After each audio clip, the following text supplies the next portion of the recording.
So, haven't actually played this game in a while, but I was looking back at some of the older videos in my channel of other games, and I noticed some of the other games, like The Crew, had a lot more views of drifting, and I'm thinking, fuck, a lot of these people must just not know about this game. So I called this one just the best simulator, so people might find it if they're looking for one. Because it took me ages on PS4, I love racing games, and I was like, there's no good actual drifting game. Like, there's no good gameplay, there's no realistic sort of like physics-based drifting. And I stumbled across this game. It was pretty hard to find actually. Not a lot of people know about it, it seems. It's just the best. There's not another drifting game that even comes close. Now I haven't played this in probably a month or so, a bit more, so might take me a little bit to warm up, but drift to learn. It's a solid fucking game. I strongly encourage people to buy it. It's not too expensive, and it sucks that I can't use one of those cars because the E30 and the Supra are my favourite. But for the purpose of this video, I'm sure there's a lot of fans of the AE86 out there, the 86s. Not so much the GTS or whatever the fuck you want to call it, the FRS, the Scion, all that shit, the BRZ, whatever the fuck you want to call it. The old school 86s, they went off. And the difference in cars in this game is pretty good. All the sounds, the way they act, like with the live axle in this, it's very different actually from the way the other cars behave. It's just good to see. Like, there's a lot of these lobbies are pretty fun. I personally like first person, and I haven't seen. How do I change views again? I can't remember. Oh, there it is. That's how long it's been. I personally like all the detail. Let's have some fun. I haven't played this game in ages. They got damage turned on. But for the purpose of entertainment,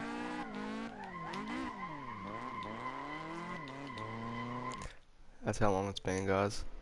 I can't even drift anymore. When you first start playing this game, you will not be able to drift. And if playing on console, I strongly recommend, if drifting is what you actually want to do, look up some settings for your controllers, because you need the acceleration at the wheel speed to go a bit faster, or you won't be able to catch your drifts unless you're using a steering wheel. I hate this car. Alright, I'll half concentrate for a couple laps, remember how to fucking do it.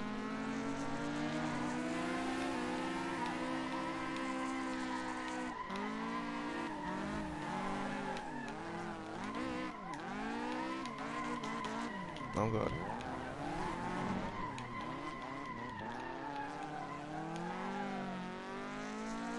You can do 360s and stuff in this.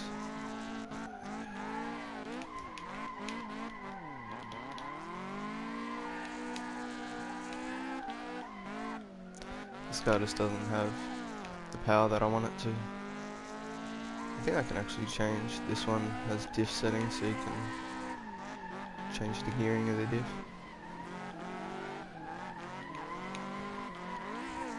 Oh. Do a 360.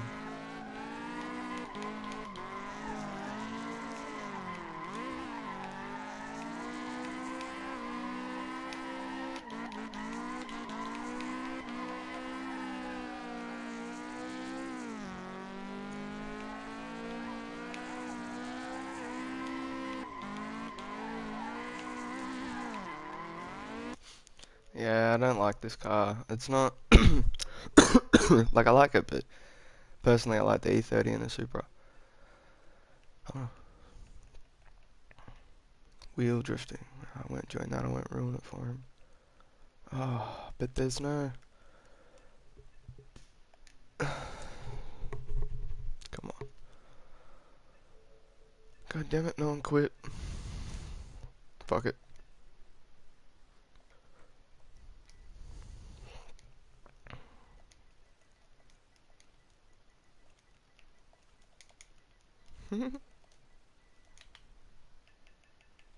Oh, that's close. Really fucked up. E30 Supras. What have I got here? Is RX Cole? Yeah, that'll do. Fuck it. I personally like the Supra, so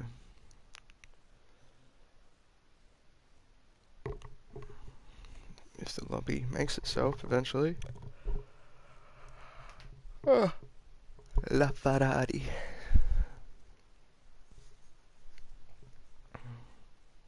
Sure, everyone likes the Supra. The E30, in my opinion, is probably the easiest car to learn. That's a fun car. The Supra's fun. The RX-7's very twitchy, but it's fun. The Ford Escort's, you just gotta send that car to keep it sideways.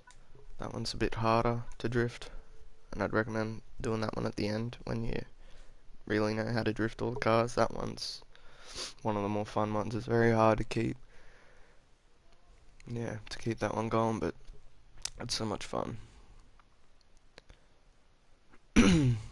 I just like the Supra because you can really keep it going. You can drag out the drifts. I really do like this game. It's just something I used to play all the time, every day, but yeah, I haven't played it in a while. Fuck, it's a good game.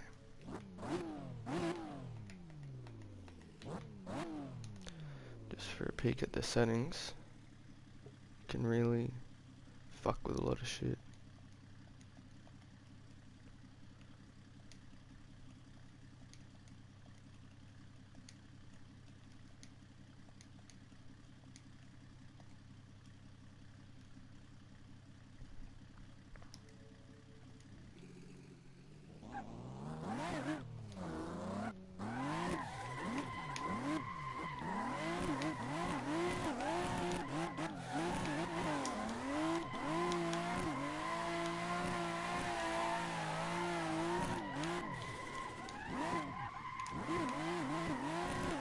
Whoops. Forgot you can just third gear the fuck out of this car and just send it. That's right, that was fourth until about here. Kick back to third.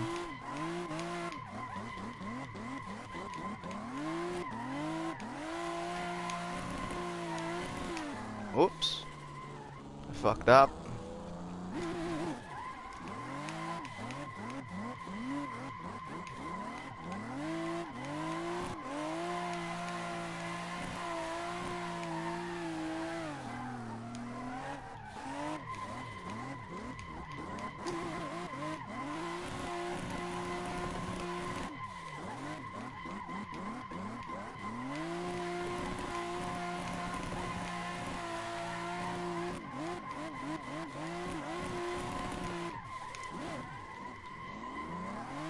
God damn it. I haven't played this game in ages. It's not the easiest fucking game. But that's why it's good. Because drifting isn't fucking easy. You shouldn't be able to just flat out and then it slides into a power slide and then you can just hold it easy. There should be throttle control, there should be handbrakes, there should be lines, there should be steering. Like everything is important. If you fuck up the steering angle, you straighten up.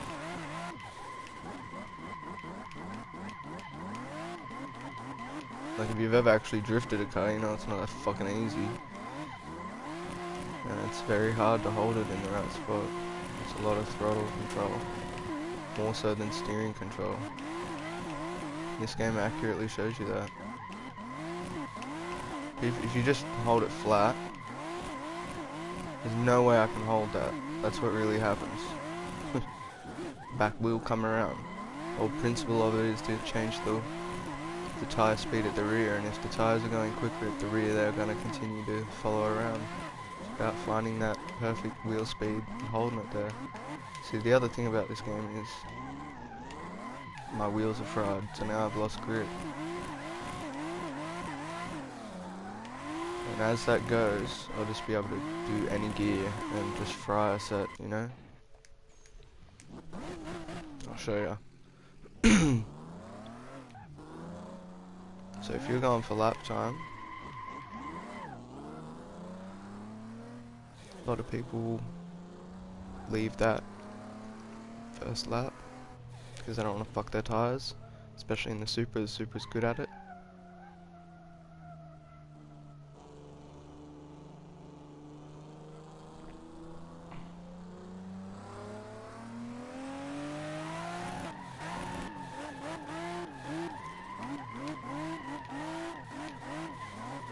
Oops, I straightened it up. See, that's what I mean. If you fuck up, you'll straighten the car up.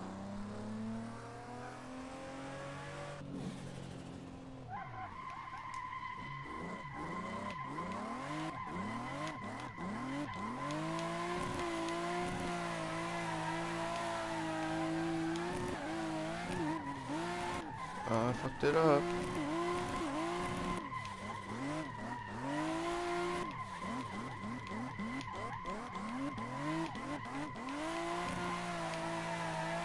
This game's called Assetto Corsa.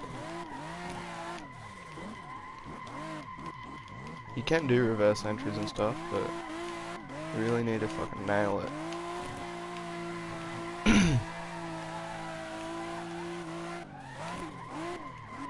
You can change gears here and do all that shit if you really wanna. Depends how much damage turned on. You can have partial damage, cosmetic damage. You can have full damage where if you're revving the fuck out of it, you'll blow your engine. So you can really cater it to how you want the game to feel.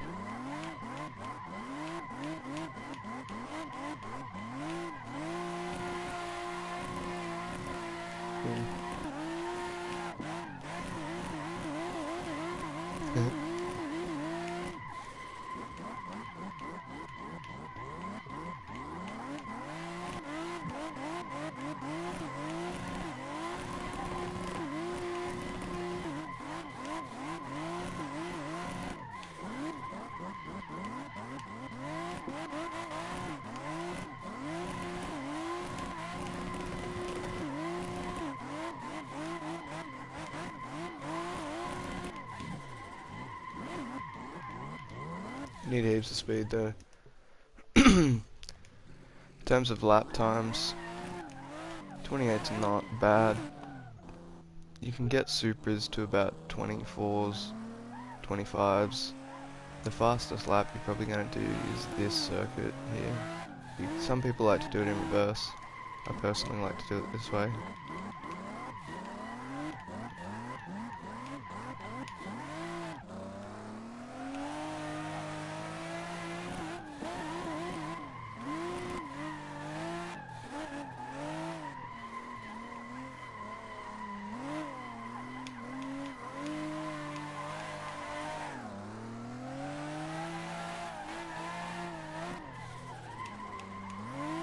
Oops. Didn't have enough throttle.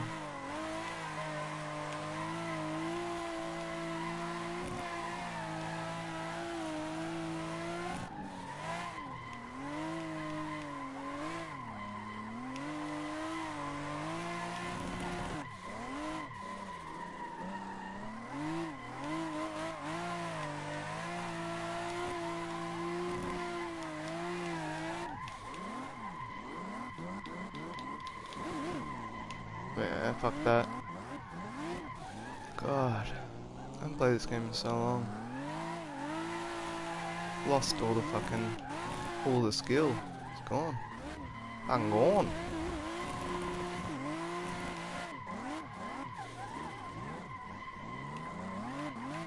Wait. Oh, I did have turbo turned up. Now, this is mostly for the practice. I find a lot of people tend to just drift on this one. But, in my opinion, it's not the best drift track. It's good for learning the lines and the cars and everything like that, but I honestly think the Nürburgring's one of the more fun drift tracks. But problem is, by the time you get halfway through it with the superior tires, absolutely fucked. Absolutely fucked.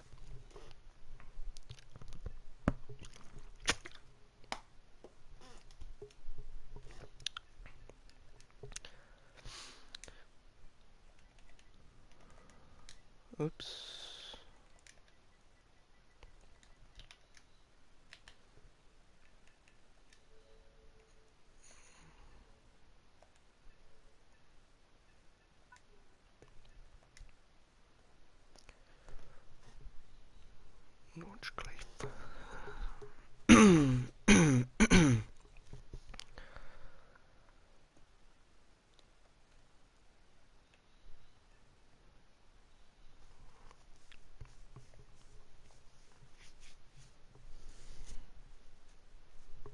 I don't know what car I'm gonna pick.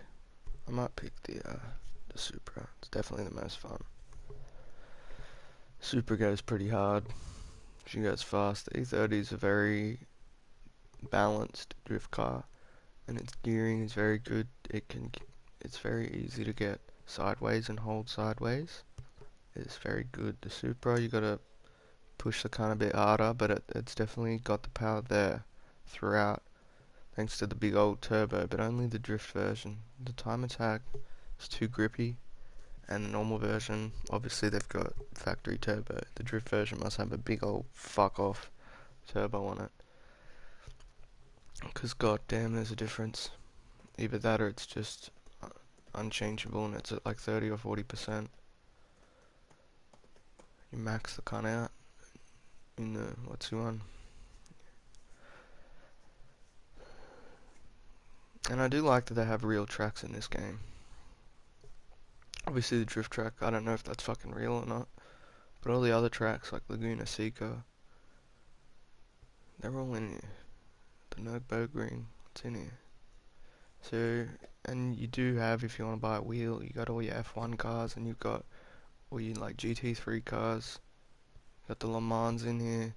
You got those sort of cars. You got supercars, a bit more normal, slower cars. You still have your BRZs and 86s and everything like that. You know, you got your Skylines and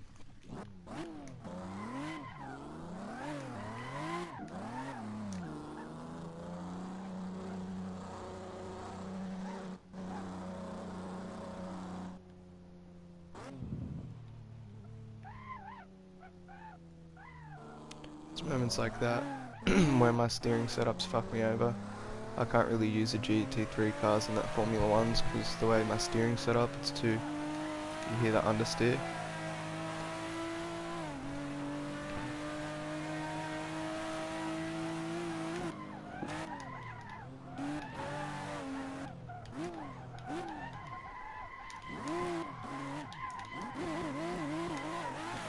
Fuck, I meant to stay in third then. That fucked me up hard.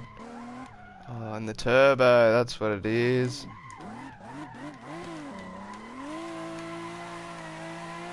I don't want to fry these tyres, but I'm gonna. I've still done a full lap with fried tyres.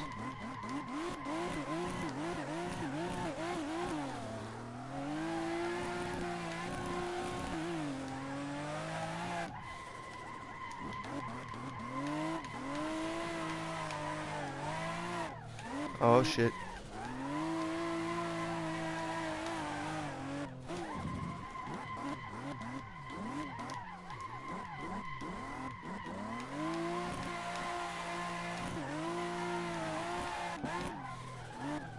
No! Fuck, there goes the lap time. Oh, I've lost the line.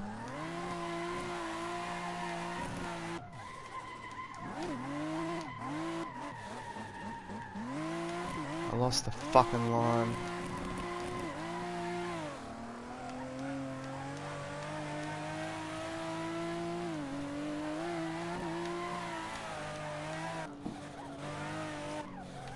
Oh god. Grip.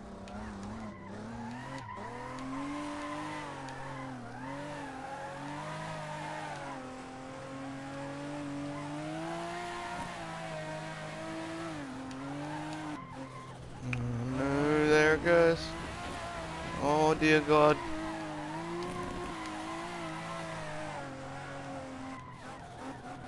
Fuck. I fucked up the line. And then all the way back there. And just have not been able to fucking recover. Oh, it just fucks everything. There's a line.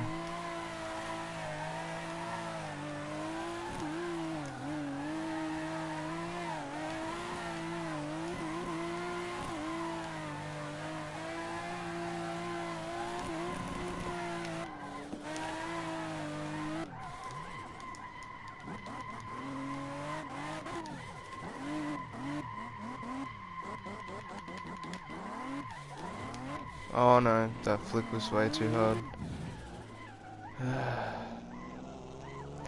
It's a challenging game, but it's rewarding. When you get a real good drift, you're like, this feels rewarding because it's not the easiest game. And you know it's not like some fucking stupid system in place. Oh, fucking... It's actually making me so mad right now.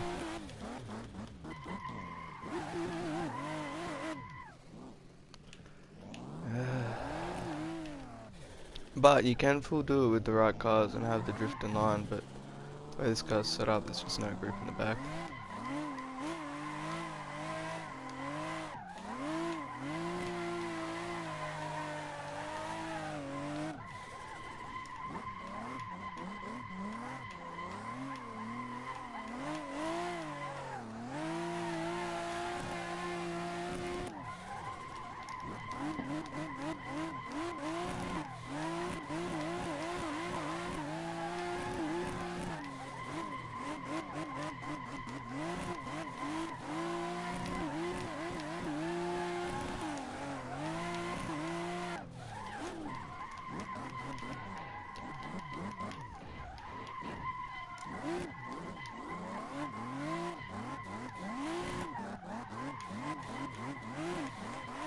Can't get that line back and it's pissing me off.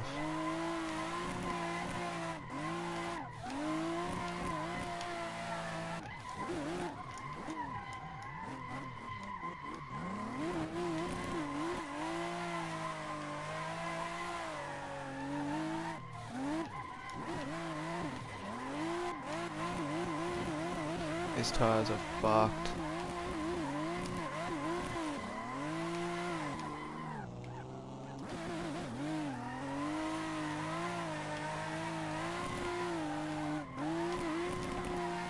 This tire's probably like 150 or something. Maybe 200. These tires are fucking hot.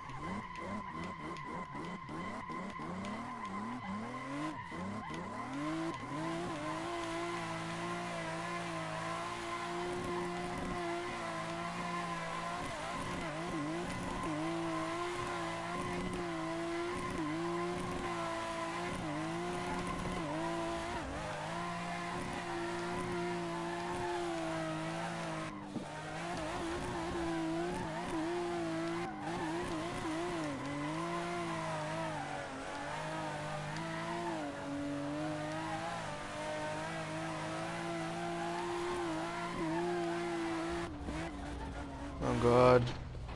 Get off the grass! Fucking grass! Fuck.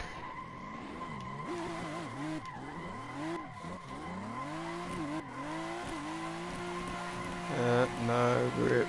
None.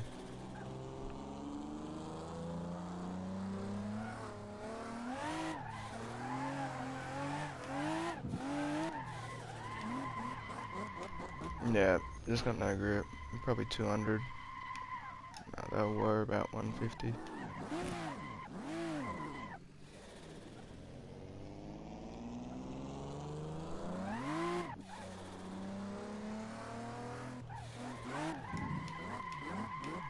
Yeah, there's just no grip.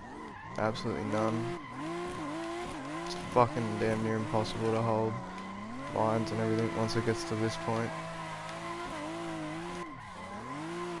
Can be done, I've done it before, but it's not fucking easy.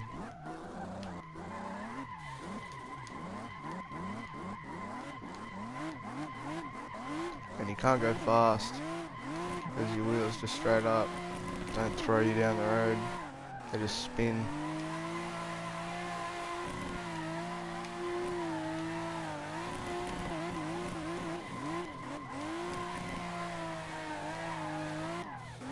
That fucked me.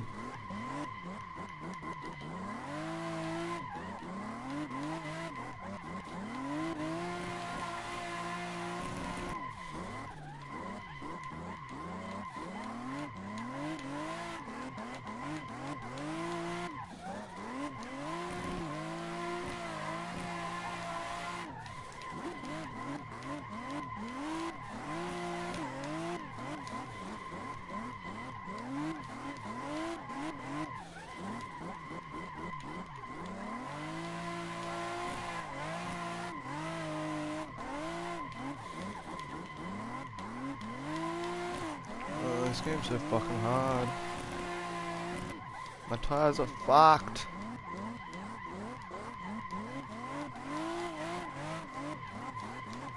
Oh shit.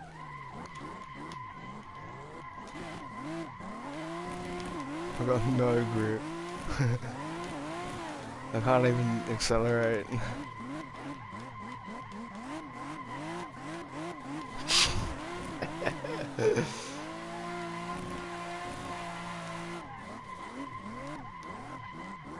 Oh no! Oh, grip! Ah, fuck, it's just... You go too slow without the grip. Tires are double what they should be.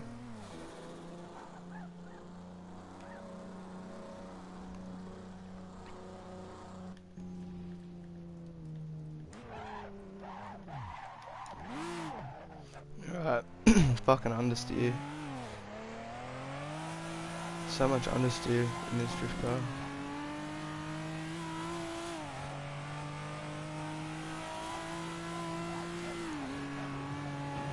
Fuck, this steering wheel acceleration's got me fucked.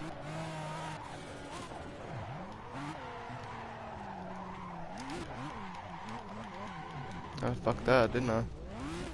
There goes the lap time.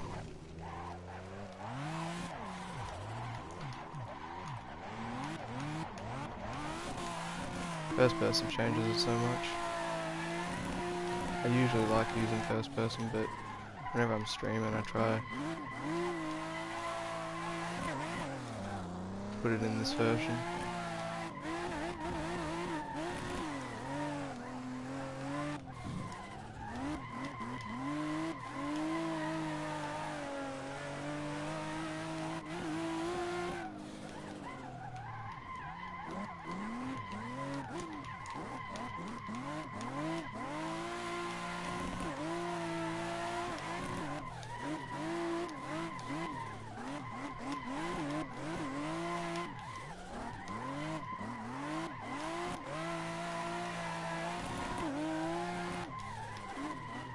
Oh god. Lord help me.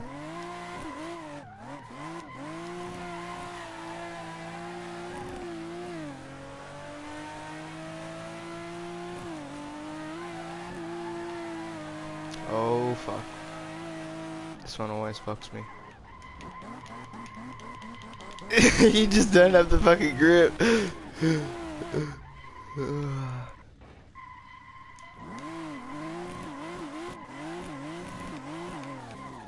Actually, I don't want to fuck the tires.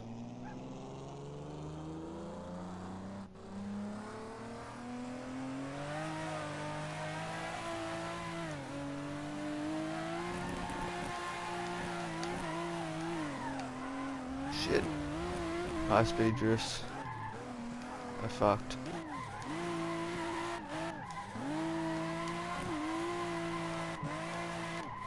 The sound just started breaking there.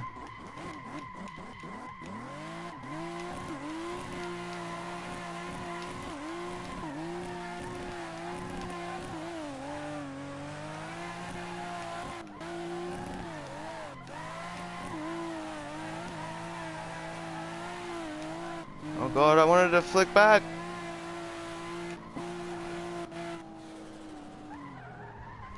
Oh, that one fucked me. This is the hands down. Turn, you fuck. This is why I hate having the steering set the way they are on controller. So much understeer. I don't want to understeer.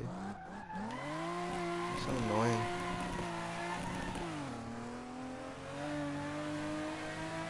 Almost want to put the tire pressure down. Get a bit more fucking grip.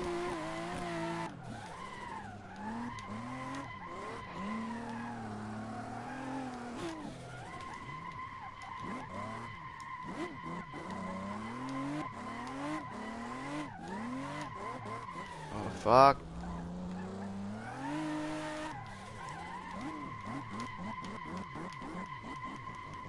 Fuck's sake, dude. The line.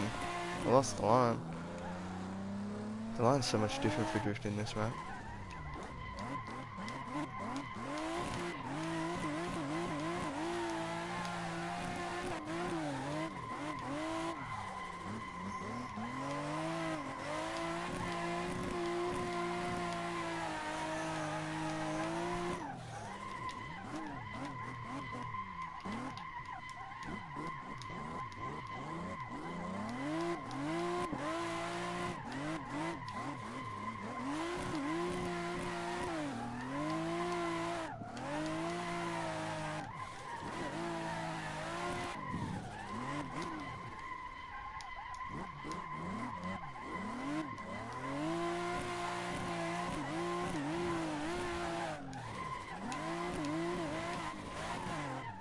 Those things fuck me up so much sometimes. Get your wheel up on it and it just fucks you. And they're not flat. Same as the grass. You touch a wheel in the grass and you're fucked. It's just gonna pull you off. Oh god, I wasn't paying attention.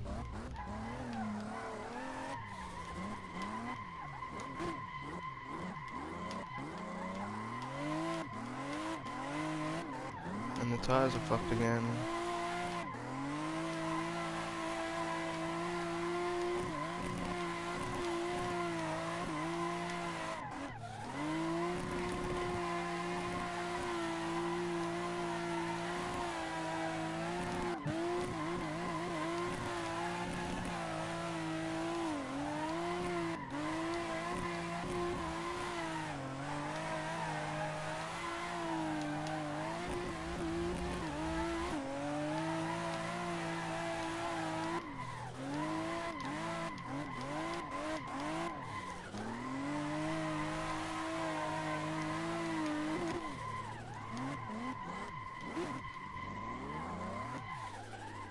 That's fucking close.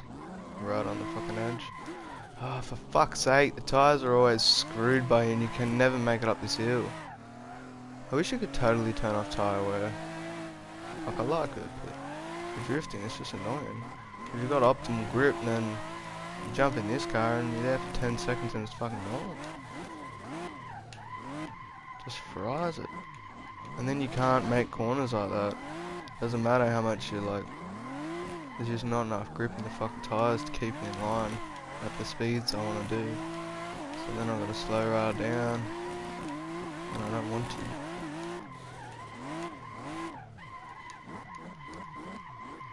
I wish you could drift that thing, but you gotta drive it. Otherwise it just doesn't keep you in.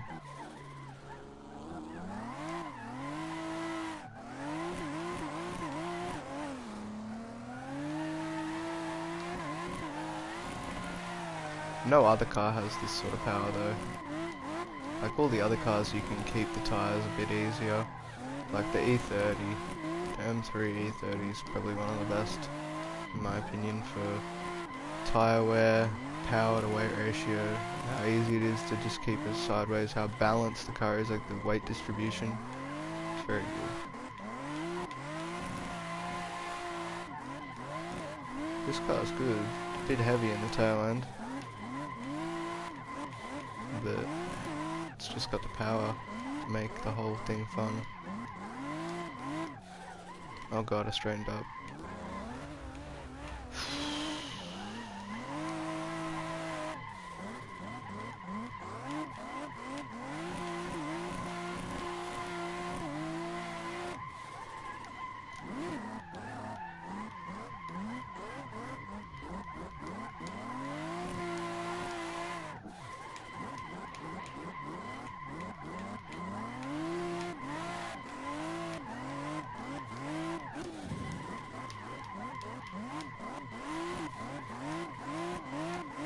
Look at all that grip I've got.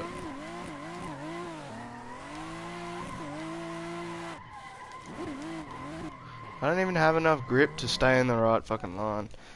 Alright, I'm done with this track. It's much more fun. I haven't played this game in forever. I'll jump in the E30 for a bit.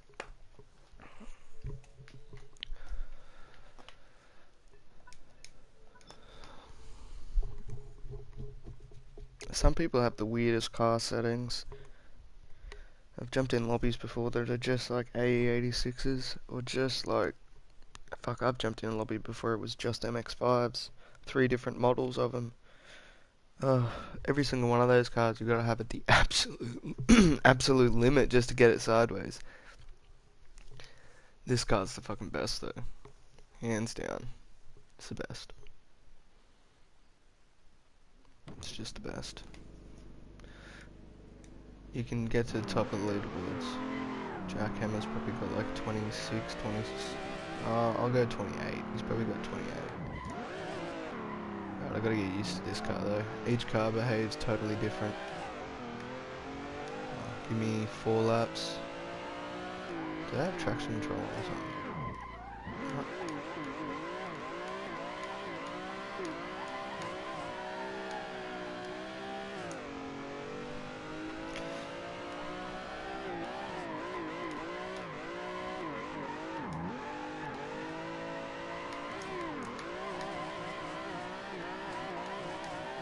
Don't hit me. Oh, he lagged into me. Fuck's sake. 3 seconds. Holy shit, that's a horrible time. Fuck me dead. You should be like 28s at least. 28 minimum. Anything over 28, you just don't get it.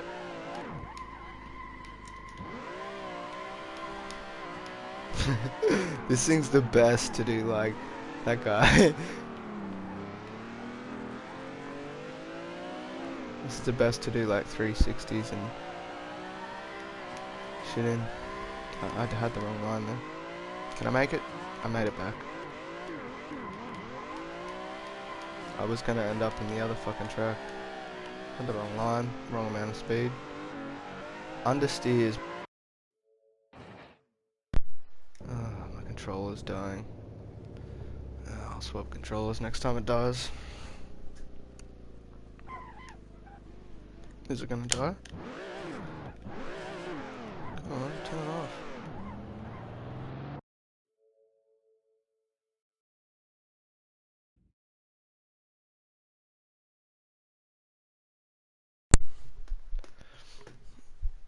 Alright. Put that controller on charge. I think I need to play with some of these fucking settings.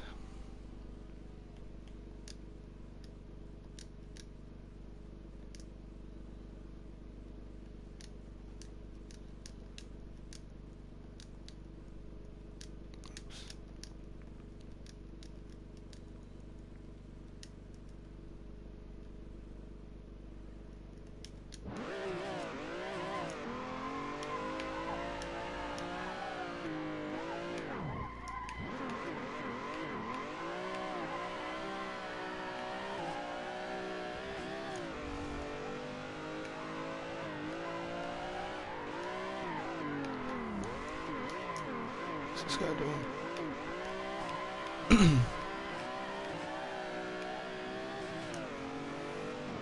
Oh, sorry, dude. My bad. That fucked me up too. God damn it.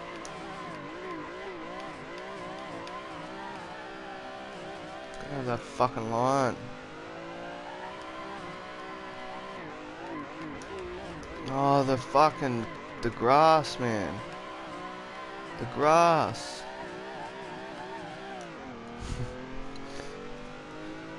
Fuck it.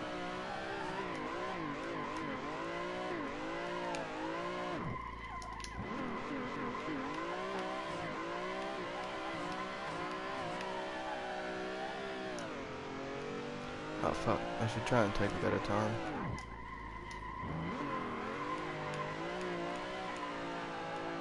It's already too late in this lap. Better do it next lap.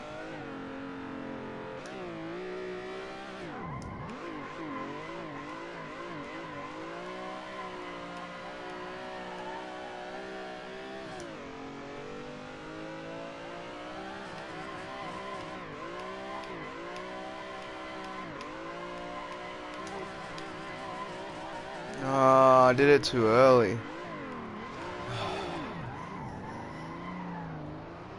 Every car's got totally different gearing, totally different torque ranges. And to do this, oh, I did it again, that grass, dude. Tap the grass and it fucks everything. Yeah, every car's totally different. So you go from an RX-7, for example, to this. Oh god, you're gonna have a hard time. Turn. Fucking understeer.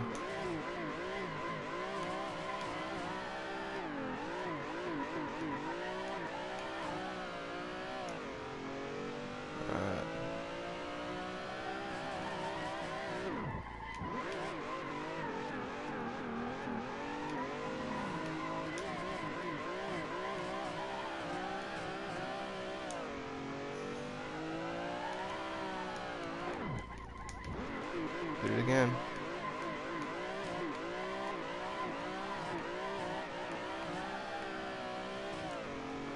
Should be 21 here. If I'm on track for a 28, 27, somewhere like that. Oh, I fucked it.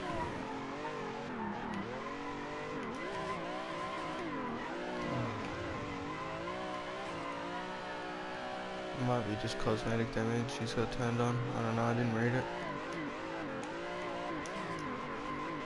Fucked it again. Oh, I'm never gonna get a 25 at this rate. I haven't played this in like a month.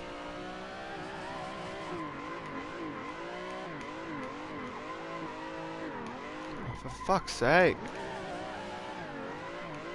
Why would you leave then?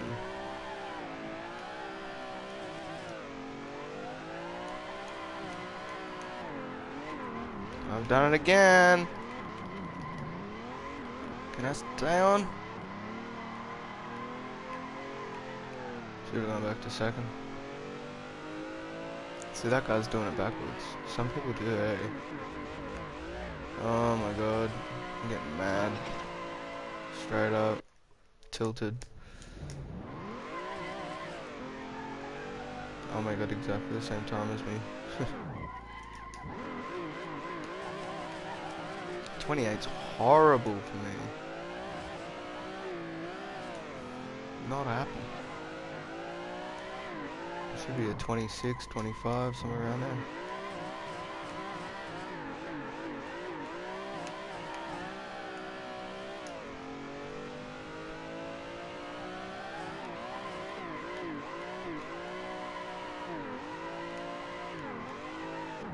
Fucked it again.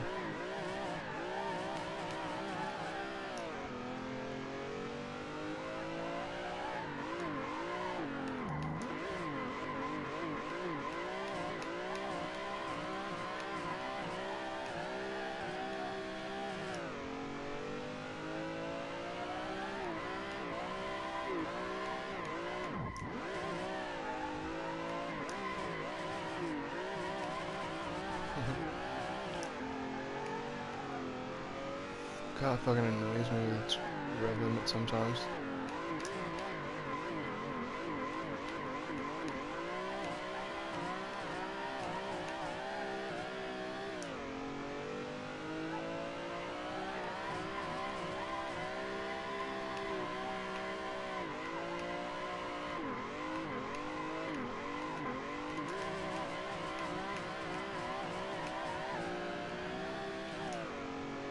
Annoys me because you're doing 75 kilometers an hour and sitting on the red limit, but its actual fucking rev limit's like 90ish. Around 90.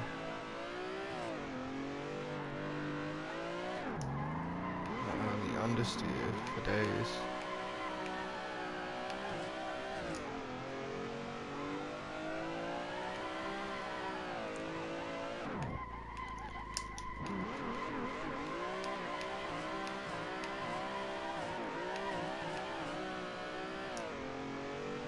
What the fuck's this guy doing?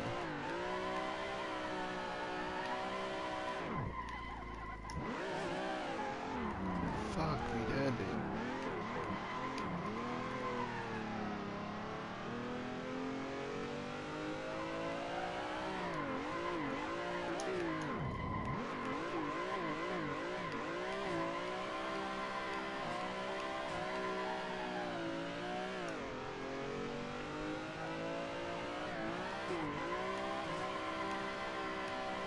Fucked it up again.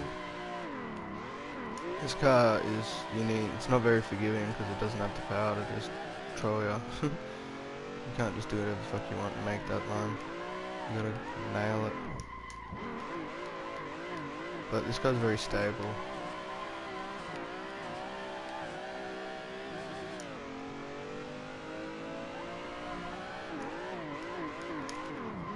Ah, it's too much. It's going for the 360.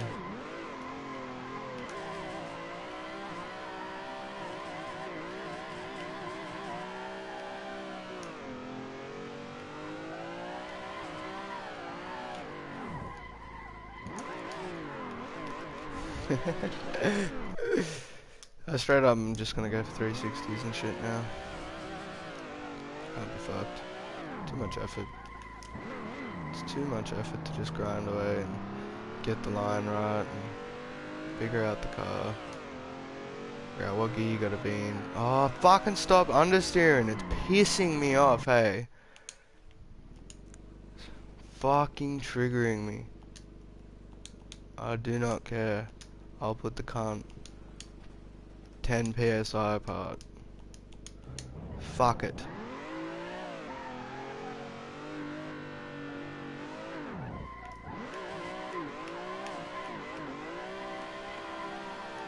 So fucking annoying. Still does it.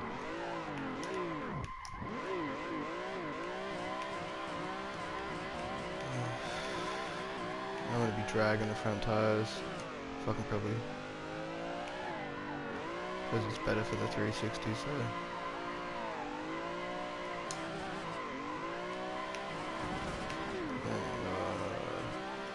I need the map back.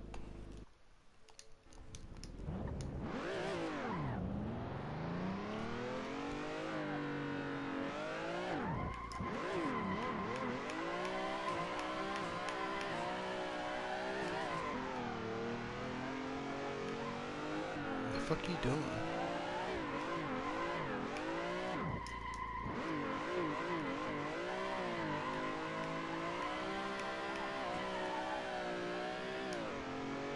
Don't fucking do it. Oh my god. Oh, that totally fucked my control arm.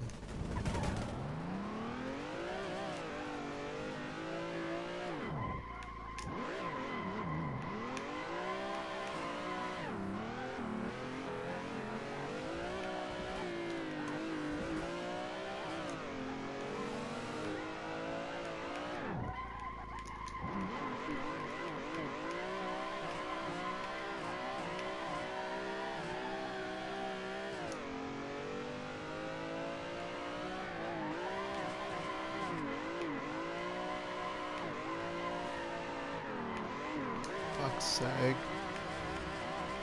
Oh,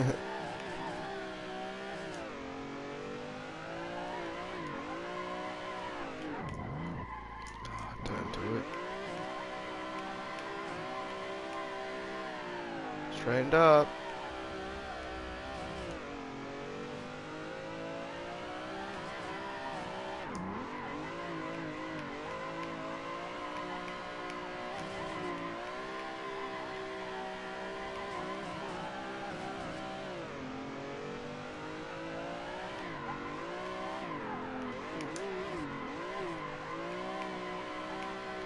Fucking cunt.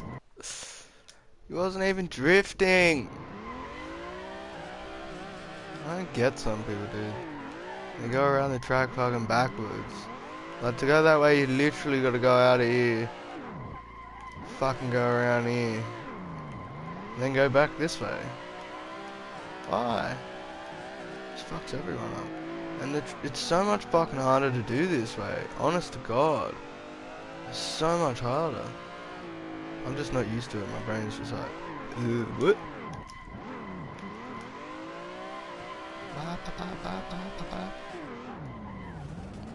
I hate going that way. Go around.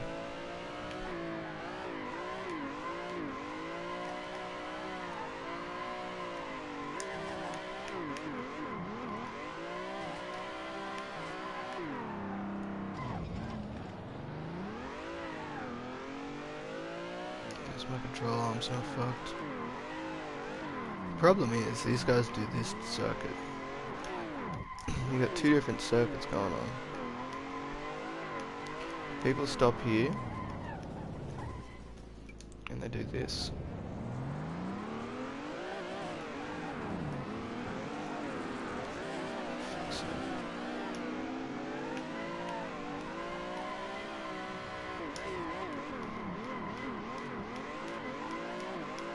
This is a circuit they do.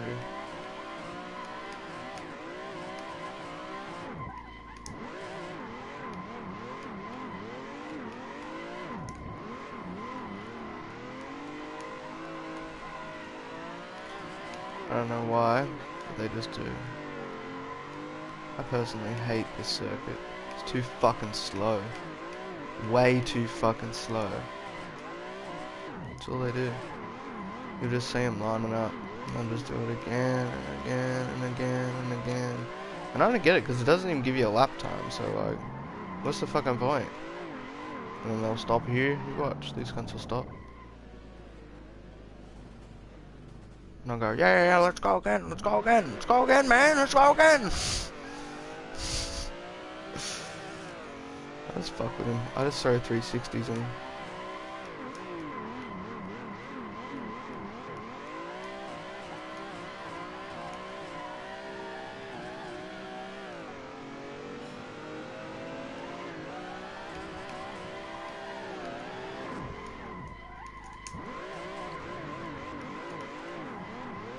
I fucked that guy up good.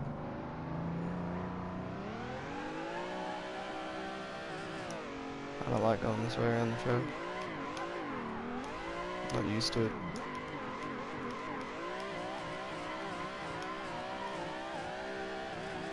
Oh god. Everyone just chaos around here.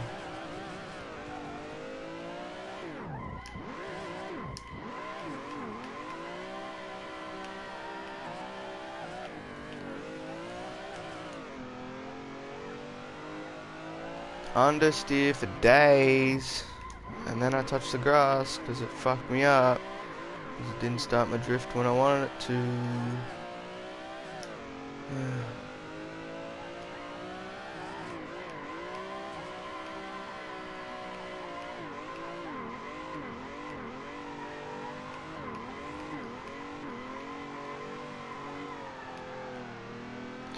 that's why. Give me a second.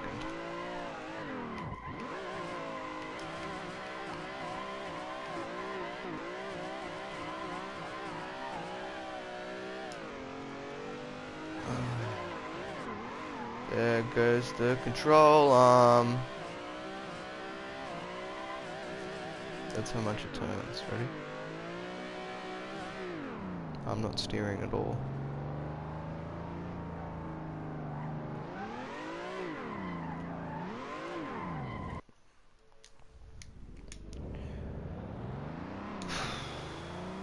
That guy went back.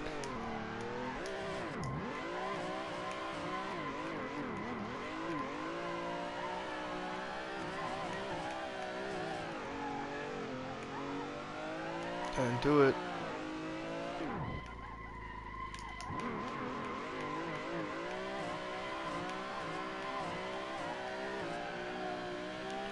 Oh, fuck yeah. Fuck yous. Fuck yous all. That totally screwed me. I just want to do a 360 around there, for fuck's sake.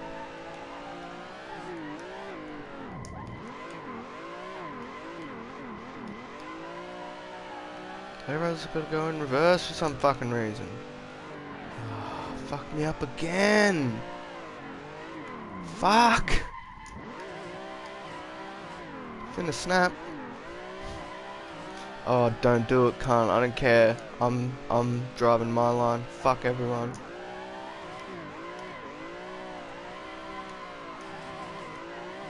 Fucking cunts.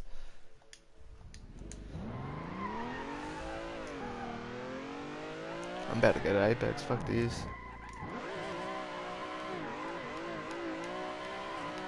I only played this game because I was looking back through my old videos and saw that the crew had 100 and fucking something views as opposed to what I usually get, and I was just like, why the fuck are people watching this shit game?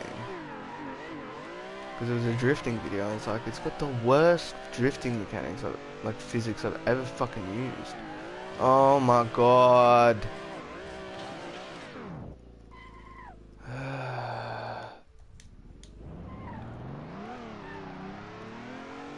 I can't even put in a fucking different lap time. I can't even finish a lap without getting fucked up. Having to change my line or something. This line's fucked.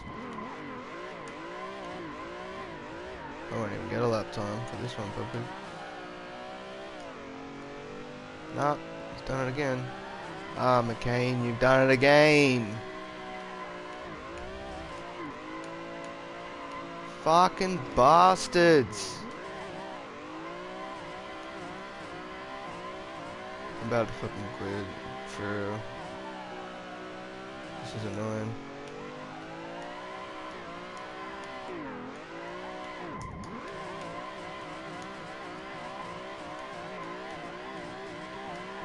Just sit on the limiter, fuck it.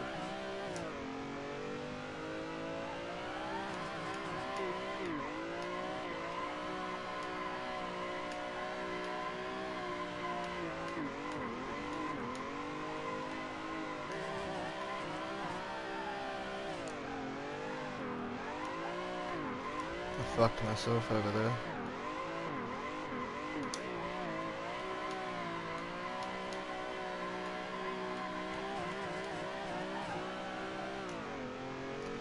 Please be no one.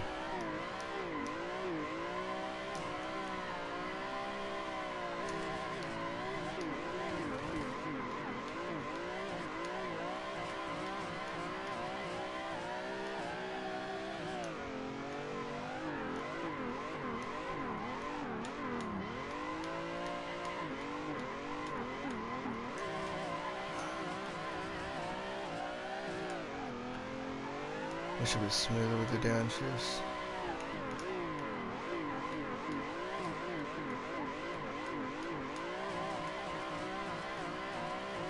Sub bash on the limiter. They use a controller too. Oh, I forgot. This guy must have his tire wear on.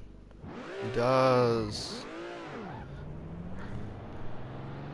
Fuck, it's hot in here.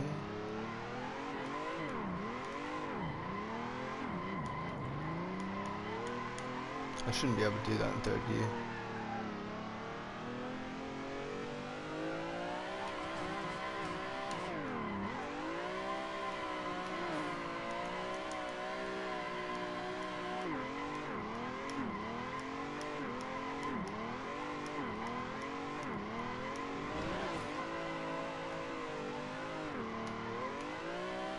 There goes my front right.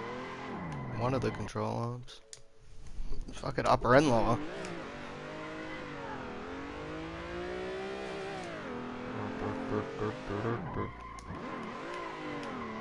Ba-bang! Ba-bang! Bang! Bang! Bang!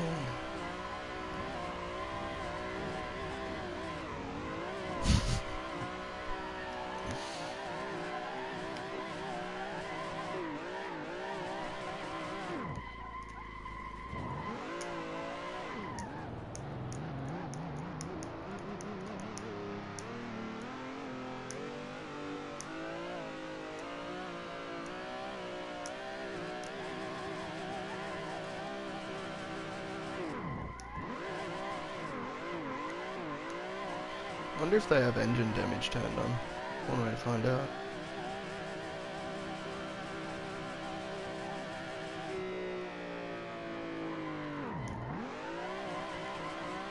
I don't think they would, it's drifting.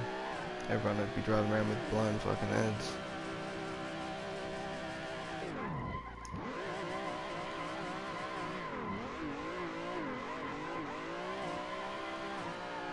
I don't think it's on.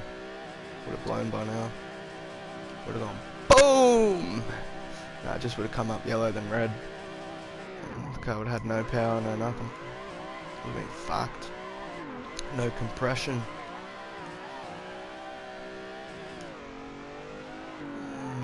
Can you not?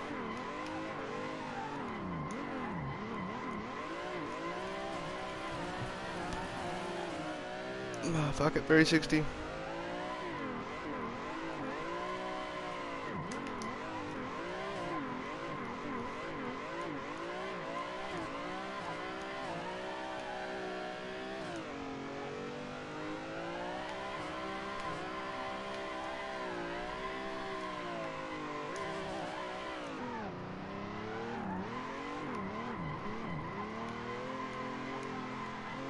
The third gear.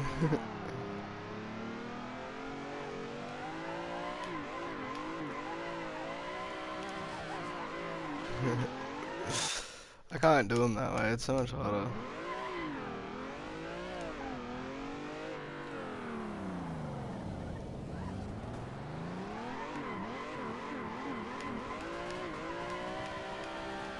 And in the RX-7, you literally just gotta sit on the red line. Or you fuck yourself over.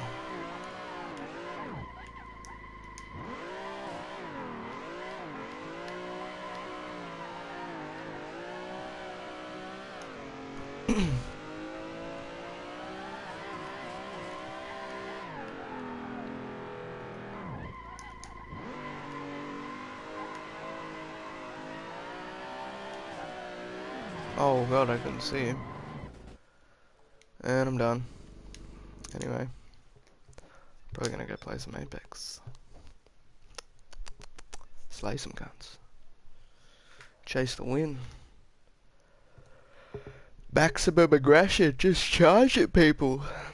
That's how you do it, man. The game's no fun other way. The game's been ruined by campers at the moment with Apex Elite. It's a joke. It's beyond a joke, actually. The amount of times in the past, like, week, I've walked into a room, you're just thinking, oh yeah, someone's looted in here, you run in there, nah, no one's looted in there, man, there's just a full team sitting in there. Straight up. Full team sitting in there in the fucking corners up on crates or something. You walk in and just get lasered in like half a second and you're like, yeah, right. It's happened to me so many times. It's actually a joke. Or, if it's not another team, it's half of my team. 1/3. You got one person that you mark where you want to land and they just split off. They're just like, nah, fuck it, I'm gonna solo land. Fuck it. Go the furthest point away from the drop. They just sit there. Wait for the first ring. Run to the outskirts of the first ring. Sit there. Wait till the next one. Run to the outskirts. Sit there. They're betting on not encountering anyone. And then they get to top 5 and just kill themselves. And it's just like, serious? I got so mad at one guy one day and he's like, I just went back in the game chat. I'm like, what the fuck are you doing? He's like, oh, I'm not going where you guys going. That's crazy. And I'm like, what? So you're just gonna go to the outskirts and sit there? He's like, yeah, man, I'm trying to get XP. And I was like, you get XP by fucking winning and having the game go on for a while. He's like, no, you get XP for getting top 5. It's like, no, cunt. Most XP comes from time survived. And to get the maximum time survived, you've obviously got to be the last one alive. You can bet that there's going to be other cunts camping, and if you beat them, then you're going to survive longer than them. So your whole point becomes fucking invalid if you can't beat someone in a fight, because then you like it's just dumb. And people are just camping to get top 5, so then they get an elite queue, but then they fuck elite queue. Absolutely fuck it. Doesn't matter how many times you go through it. It's just, I've been on streaks of 5 before, solo queue, Apex Elite, and then on the 6th one, sure enough, just had this total toxic player. Just, makes my brain hurt. I can feel my fucking IQ dropping. I mean, that'd be nice. Fucking must be nice to be dumb. I'd love to have an IQ of like 100. I'd be so happy. I wouldn't be smart enough to figure out what's fucking wrong with the world. I'd just be like, oh nah, fuck, everything's good, mate. Just keep working away. Modern day slave, it's all good. Trapped by the economy. Fuck it, what have I got to lose? Even though I'll probably never get the dream. Fuck it, let's work my ass off until I'm dead anyway. It's like, fuck off, cunt. I'm not working 70 years so I can get fucked over for the next 10. Because by then, there won't even be fucking pensions. There won't even be retirement. Who the fuck knows? They'll just put you in a home. Straight up. It'll be like prison. But it's not, because it's a bit more free. It's technically not prison because you're allowed to leave. You're just too old and geriatric to actually be able to fucking do it. You can't actually go anywhere because your quality of life is so shit. And that's the way the world is right now. Fuck that. You're never gonna get rich getting someone else rich. So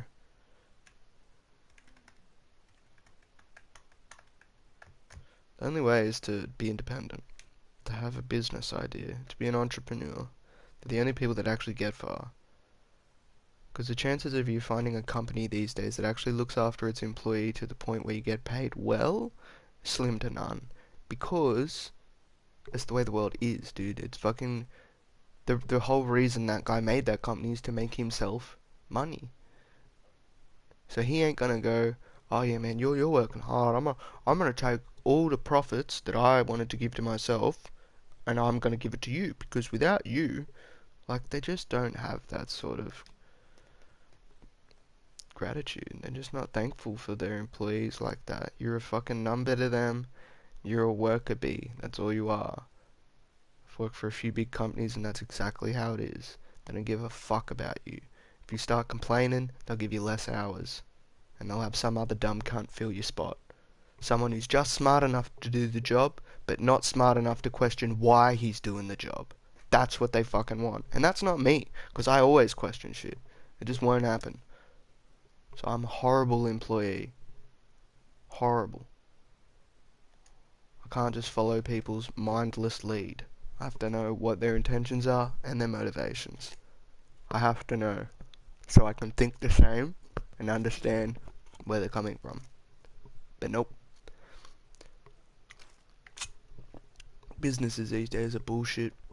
With the amount of work, health and safety involved, it's all just paperwork, it's all just bullshit. Like, in my last job, every fucking week we'd have to sit down for an hour, be on a conference call with every other fucking branch around the country.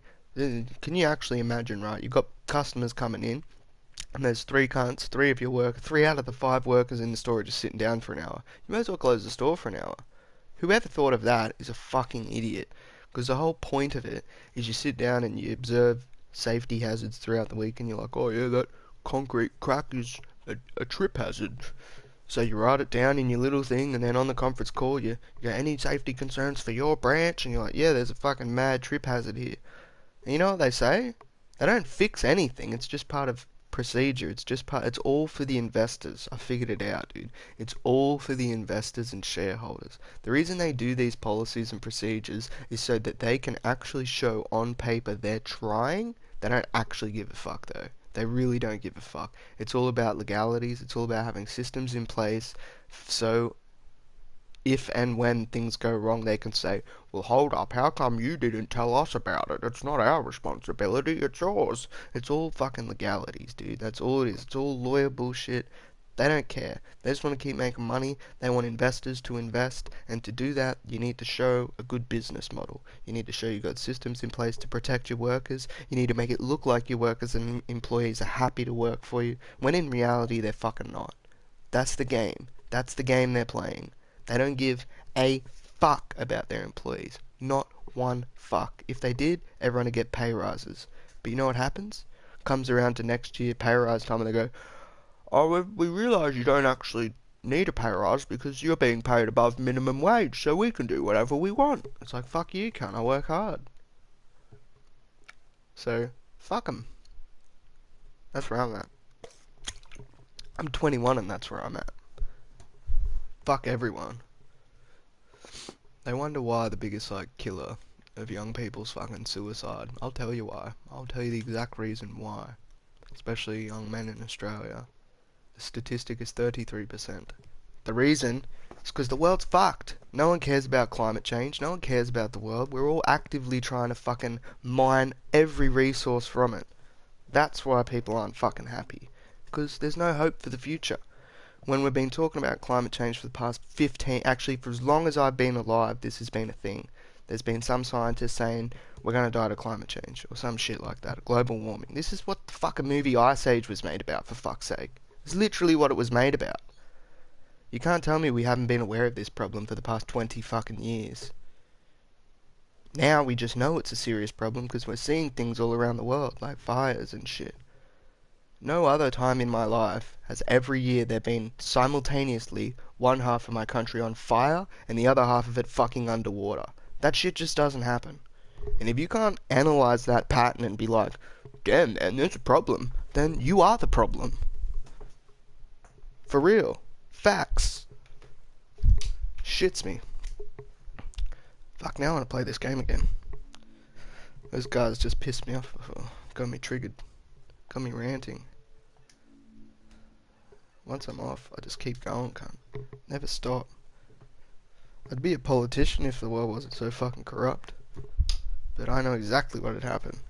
I'd make my first campaign, and then you'd have all these big pharmaceutical companies, big oil companies, all these other cunts just be like, fuck this guy, he's not going to help us. Don't ever promote this guy. Don't get him in the media. Don't give him a voice. Don't give him a platform, because people will get behind what he wants to say. I know that. I know that. There's no way to do politics anymore. The only modern day free speech is music, and even then they're trying their absolute fucking best to crack down on it. How many artists do you hear about that say shit like, I don't make the music I want to make because my producers won't let me. They want me to make more mainstream music. They want you to make some mindless fucking song that's just boppy, got a good hook, a good catchy beat, like that Old Town Road, for fuck's sake. That blew up and it's a country song. Everyone fucking hates country. Why? Because it had a good beat. And it had a catchy lyric. It was stuck in my head for a fucking week and I hated the song. That's how catchy that shit is. They want a song where you walk around with it going, and you don't even know the fucking words, you're just singing the melody. If there's a melody that can get stuck in your head that much, you've done something right. That's what they want. They don't want songs that are really politically, you know, like, they don't want songs that promote different ways of thought. They just don't. Who is they? I don't know. I don't know. It's not even a thing, man. Like, people just need to follow the money. That's all you need to do, dude. People just need to, like, look at their local medias. Be like, who owns this media? Just look it up, dude. And then who owns them? I can tell you about 85% of the media outlets in Australia are owned by one family. The Murdoch family. Rupert Murdoch's like 86 and he's about to kick the bucket, so he handed everything over to his son, but his son's just as fucked. His son's all for Adani and all these other fucking policies that are gonna fuck my country. People wonder why people are upset. Is it not upsetting to think that, like, what if my kids don't have a Great Barrier Reef to snorkel in? Or what if my kids can't fucking just go see animals out in the wild because there fucking are none? That's pretty upsetting. And depressing. But we don't think about that. We go, oh, why are young people depressed? It's got to be something that's happening right now. It's got to be something that, it's just, people are dumb. They just can't figure it out. They think it's drugs or something. People use drugs because they don't want to think about the fucking world because it's so fucked up. People use drugs to hide pain.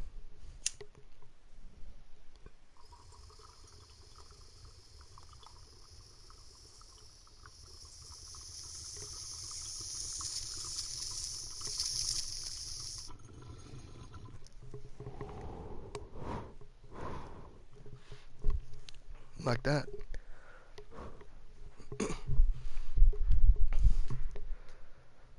Whew.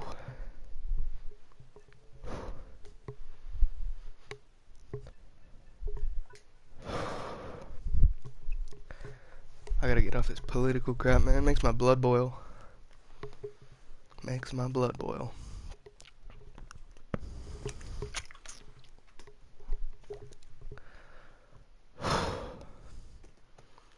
I need to calm the fuck down.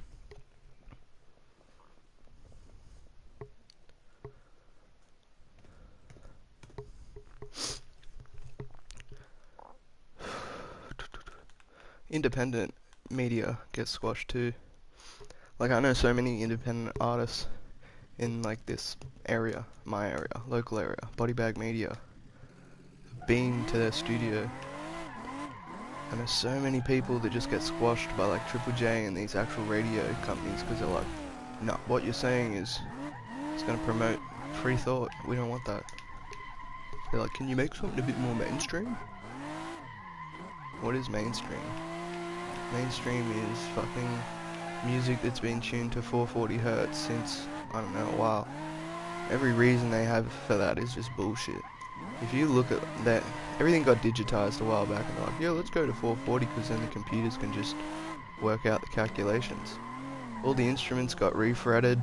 That's why classical music and the old shit like Mozart is so emotional, because it was done in 432 hertz. Everything was tuned differently, instruments were tuned differently, music was produced differently. It was acoustic and analog.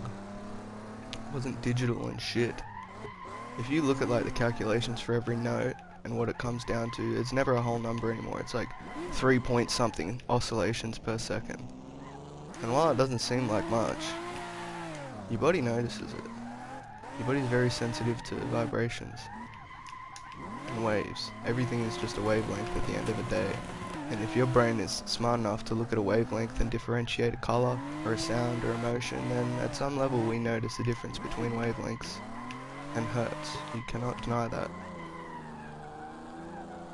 Arguably, emotions like love and everything are just a frequency and a vibration, so if you change the vibration, oh shit, coming out of a song, it's going to affect the overall impact it has on a person. That's just science. It's just harmonics. It's not even that, actually. God.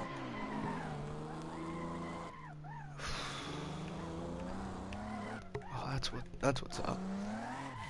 Thinking, why is there no power? Had no turbo. Had no turbo. Pardon me.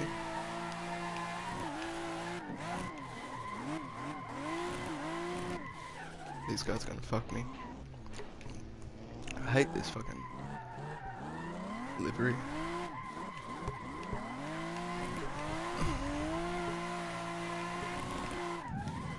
Every time.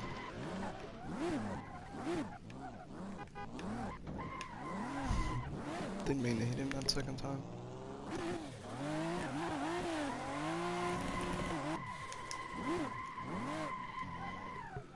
This guy's gonna do it again.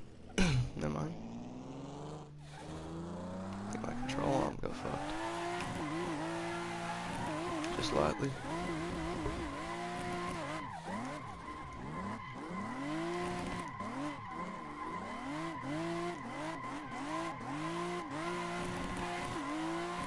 He's gonna do it again.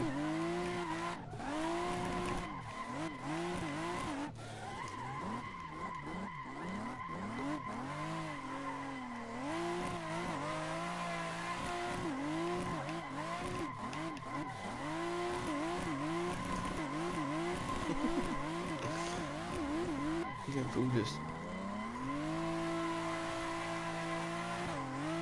There goes the tires. See if I can get the other one.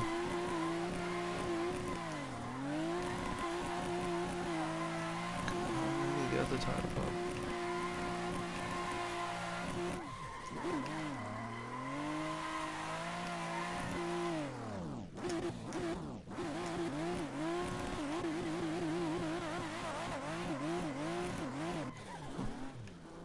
That other tire's just spinning me around.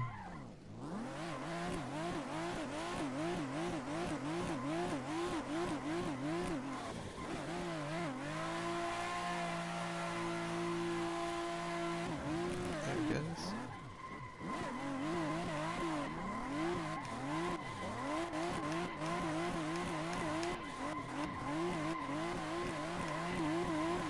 Yeah, my front right control arm's a little bit fucked.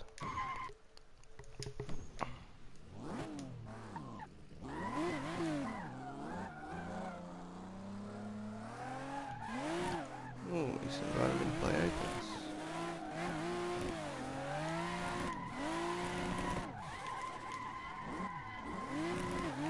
Might go play Apex. Can't be fucked with this game anymore.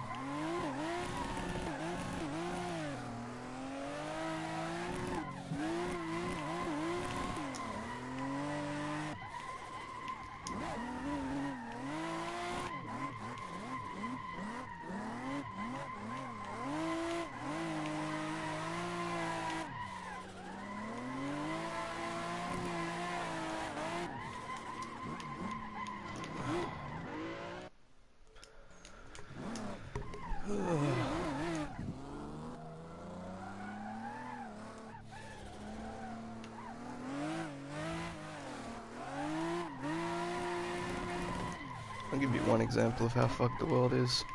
Cannabis is still fucking illegal. That one plant could just about fix the world's problems. Even if that plant didn't have any medicinal properties, even if it didn't have any of that shit, the industrial applications of that plant are fucking ridiculous. From clothes, to building, to fuels. God. It's even just to food. Everyone, like, the amount of fish oil we consume as a population is a bit ridiculous. Causes all our oceans to be overfished.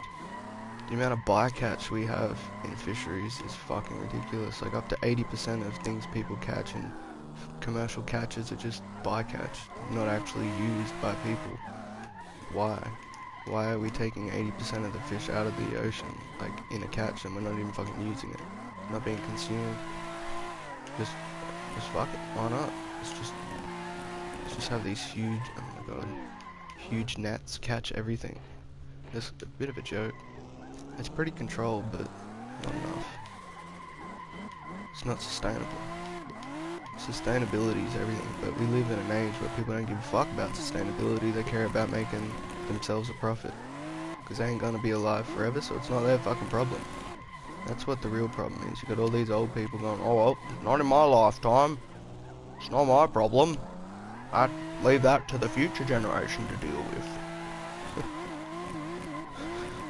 How can we fucking deal with it if you cunts won't let us? These fucking old cunts are still alive, still kicking, still in politics. All these people in the Senate, and all these other cunts that you don't actually get to vote about.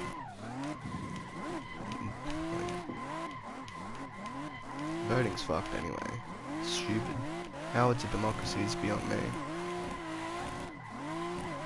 You get one vote every 4 years, you get a fucking ballot paper, 8 cunts to choose from, and they're all equally as fucked. So devil you know, what's the point? What's the fucking point?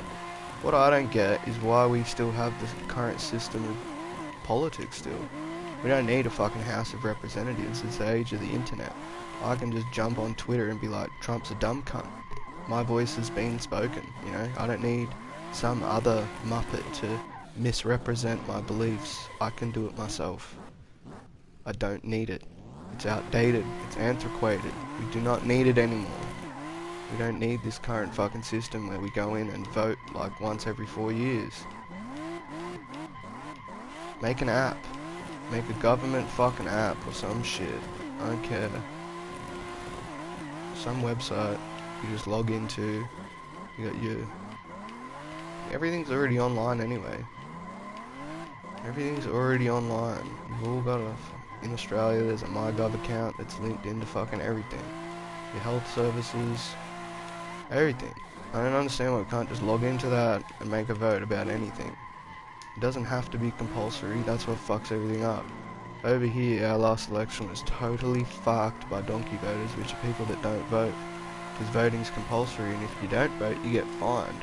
So a bunch of people either don't vote, or they just rock up and drop the ballot paper in, also known as a donkey vote.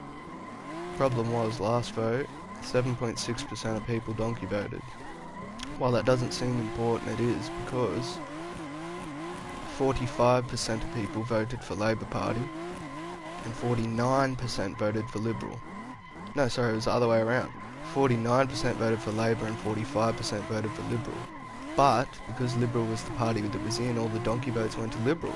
So that 45 put them to 52, which was the majority of votes, which kept the party in. So what actually kept Liberal Party in Australia wasn't the people voting, it was the people that didn't vote, because their votes automatically went to that party.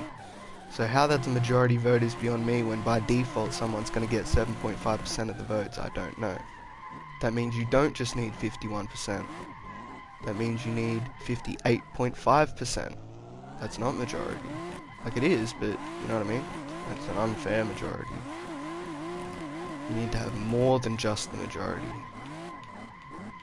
And the problem is, the media is owned by one cunt. And whoever that one cunt wants people to vote for, it's... all you see is just propaganda. Everything's just propaganda these days. There's no real Even all the news stations, like, you turn the news on, it's not fucking news. You're watching a video, some meme of some dog or some shit or some sad story about how someone got fucking raped or something. That's not... I don't care. They make it seem like it didn't happen before and now it's a fucking epidemic.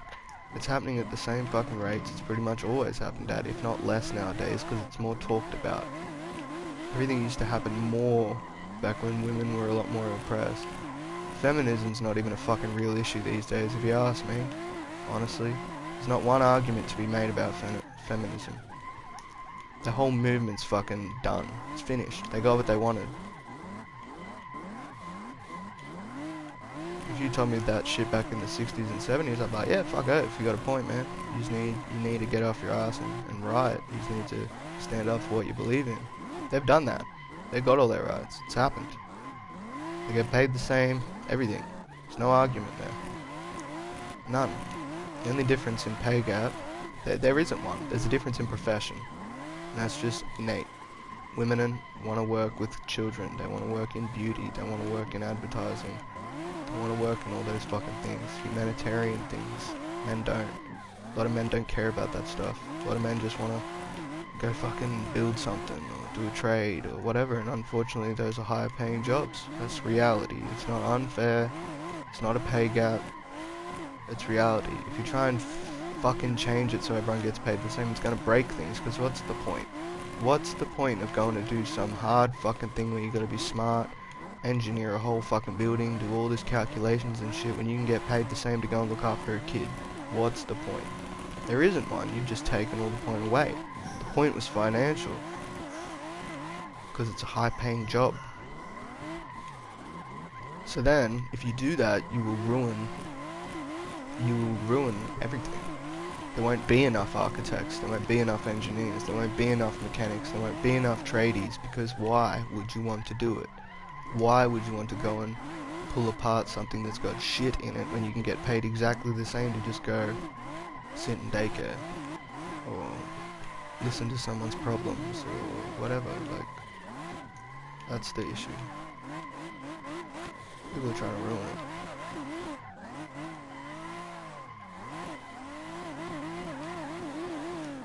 I don't know what's fucking worse between communism, socialism, and capitalism. I really don't. Things are more fascist these days, to be honest. I hate that we label people left-wing and right-wing. I really do. When you label someone left-wing or right-wing, you almost get rid of their personality.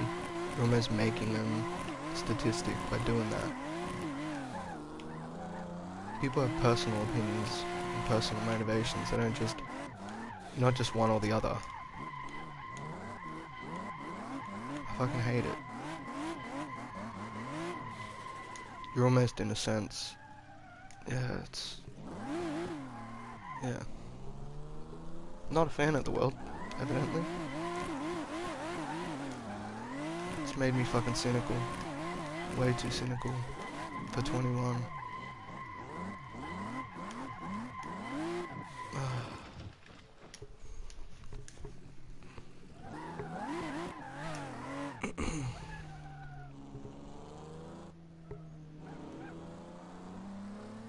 It's just hard for young people these days. Between car insurance, jobs, education, how much they're in debt for student loans, versus the job availability after they've done the course. It's simple. There are more people alive today than there's ever been, and there always will be, because we're still growing in population. There's only so much resources in the world. Unfortunately, there's not enough anymore for every single person to have that dream. Fucking 4-bedroom home or some shit with kids and a wife and a good job that pays well and 2 cars. That's just not reality. We were lied to. That's what they said. Everyone sold that thing in school. You know, if you work hard, you'll get there. Maybe. Maybe. But everyone can't get there. It doesn't matter if everyone works hard, everyone ain't gonna get there. That's reality. There's not enough wood in the fucking world for everyone to have that home. There's not enough iron and just resources. This is why we've changed the way we build cars, made it more plastic and everything, because there's literally not enough metal in the world to build cars the way we used to. plus it's more efficient. That's why we're continually coming up with new fabrics and textiles and composites of metals and alloys to be stronger, more lightweight, using more abundant resources and materials. Naturally abundant, should I say. Till we reach an age where we can fucking do some sort of alchemy and like change what a compound is. Like, we're almost there with stem cells and things like that, but I don't know if we're ever going to get to a point where we can just literally create an element from a more abundant element and change the composition of elements or compounds. I don't know. I don't know enough about that. I haven't done enough research in that area. I stopped doing research in that area, it just started depressing me. When you got brilliant minds like Nikola Tesla's just squashed and all his research classified and patented, it begs the question, why? Why? Why are we doing that? Because the government doesn't want free energy or anything like that. They don't want something that can't be measured. They want something distributed through the grid that can run through a little fucking machine and count exactly how much you're using so they can charge you accordingly. So someone can profit. That's what it's about. I don't want someone... Like, there's so many other things we could have fucking done. I don't understand why we're not putting, like, nuclear reactors or some shit in space. Like, we have technology now to...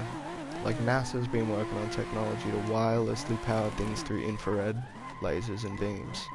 Basically using, like, a solar panel, a photovoltaic cell that takes the heat energy out of infrared lasers and charges capacitors. You can go and watch a video of someone running a fucking train with an infrared laser. Like, we could basically just have these big fucking, almost like satellites in space that are just like a infrared laser cannon. We could keep the current fucking power systems in place. Just redo the actual power stations, keep the grid how it is, and just, I don't know, redo it a bit. Just fucking shoot down a couple big beams of infrared light. Problem with infrared light is it'll get fucked up by cloud cover and mist and things like that, but that's why you have capacitors, dude. Like, it's a harder model to just totally go 100% to, but, you know, between the other renewable things like geothermal, wind, water, and actual sun, which is arguably infrared, and UV, and a bunch of other shit. What are you doing, God?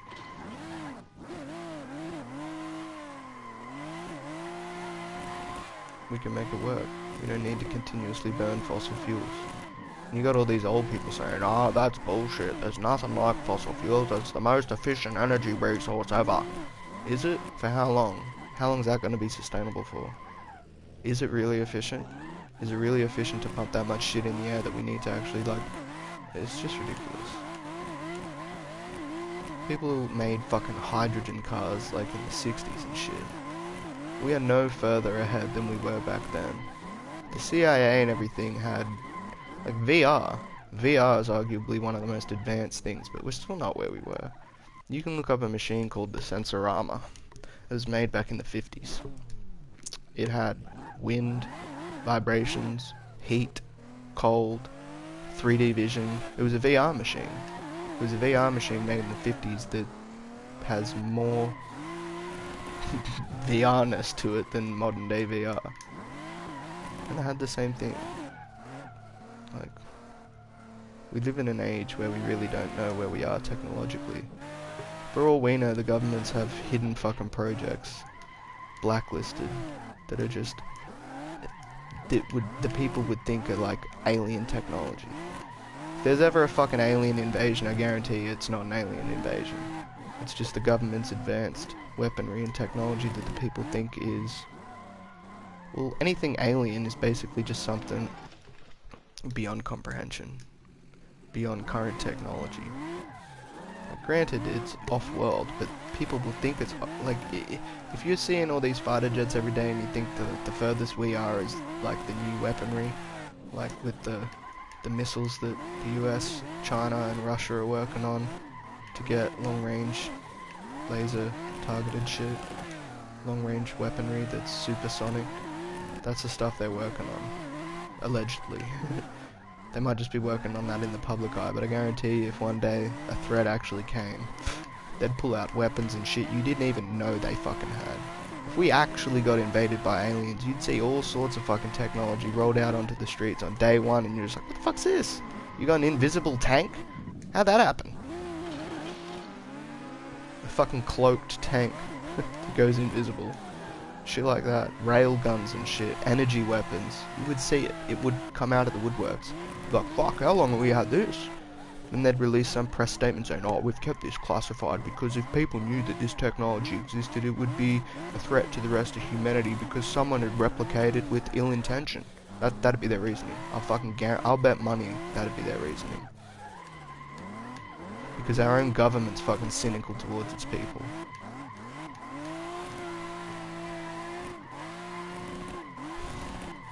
The world's just fucked, man. Everyone just listens to them. They listen to America. All these false flags that people aren't aware of.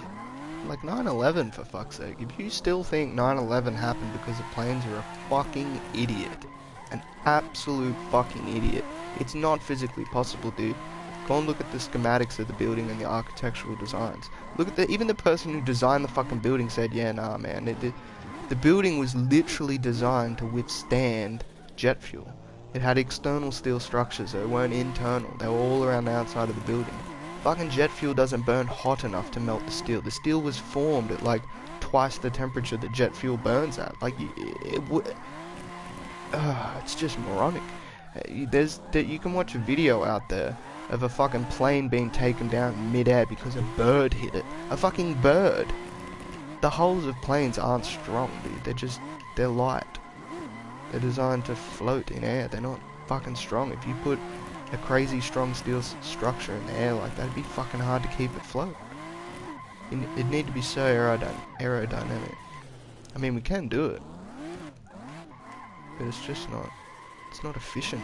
It uses too much fuel, for one. It's just not efficient.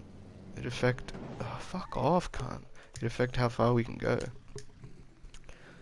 Haul distances would drastically decrease because of the weight of the aircraft and fuel required to remain the same speed. Because there's... Fuck off, cunt. For real.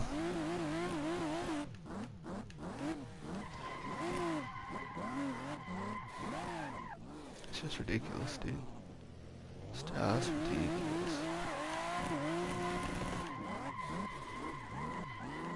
Birds literally break like the entire hull of a plane. The whole nose of it would just be concaved from a fucking bird hitting it at 800 kilometers an hour. I don't care what you try and tell me. There's no fucking plane, there's no commercial plane in existence right now that could do that sort of damage to a fucking building like that. It just doesn't happen. Secondly, buildings don't fall like that. That was a controlled demolition. You can see secondary explosions happening. Coming out of windows.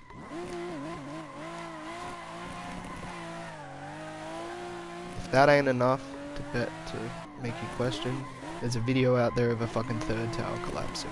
A third tower. That never fucking happened. Never happened. But there's videos of it. Probably wasn't even a fucking plane in the air, dude. I don't know, I wasn't there. I don't know. I don't know.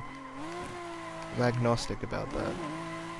I'm not agnostic about the fact that a plane can't do that damage. I just don't know if a plane was there on the day. The plane might have hit the side of the building. I mean, why not? That's how you make it look really realistic. Just time it right, have some cunt waiting. Boof! Plane hits, demolish the fucking building. If that's not suspicious enough, the insurance policy for the building was changed a month before the fucking thing.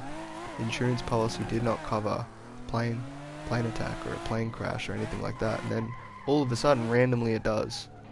And if that's not suspicious enough, the basement to both buildings was closed off for about 3 or 2 months before this happened. They said it was to do with renovations. Oh, it was to do with renovations, alright. They were going to renovate the whole fucking building from the ground up. Best renovation I've ever seen. Maybe we just demolish the cunt first. Like, it's just ridiculous. People are stupid. People are fucking stupid. People just don't look at the evidence. They can't just have incapable of critical thinking. People still believe it. That whole thing was done because they wanted fucking drugs, gold, and oil. They used it as a false flag. They're like, fuck yeah, man, we get to renovate one of these fucking awesome buildings, and we'll blame it on another world, we'll just stage a terrorist attack, and then because we want to invade those motherfuckers to take their shit, we'll just do this, and we'll get all the people behind us in one fucking swift day, and every single person in the country will be like, fuck yeah, invade the cunts, fuck them up, take everything. And it'll justify the actions done by the American government. And it did. In the people's eyes, it did. We don't even know if these cunts ever have done a terrorist attack. ISIS, for fuck's sake, was an American-created organization.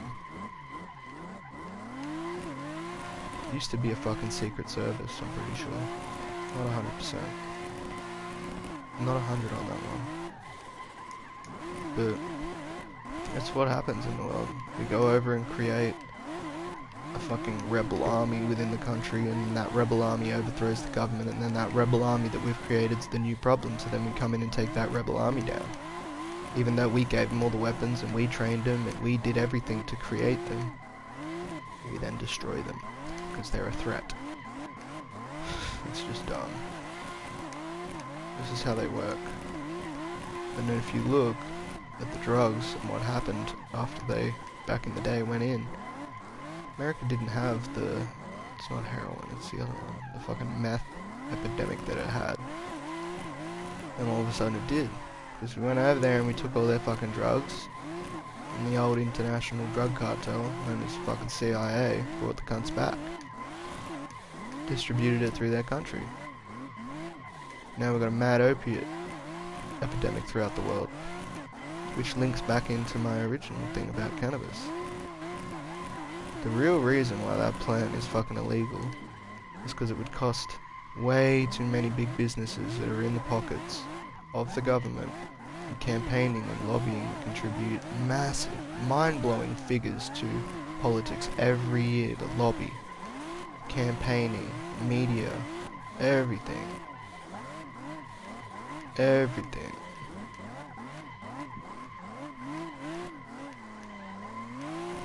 I don't want. If that one fucking plant became, because it changes the way people think.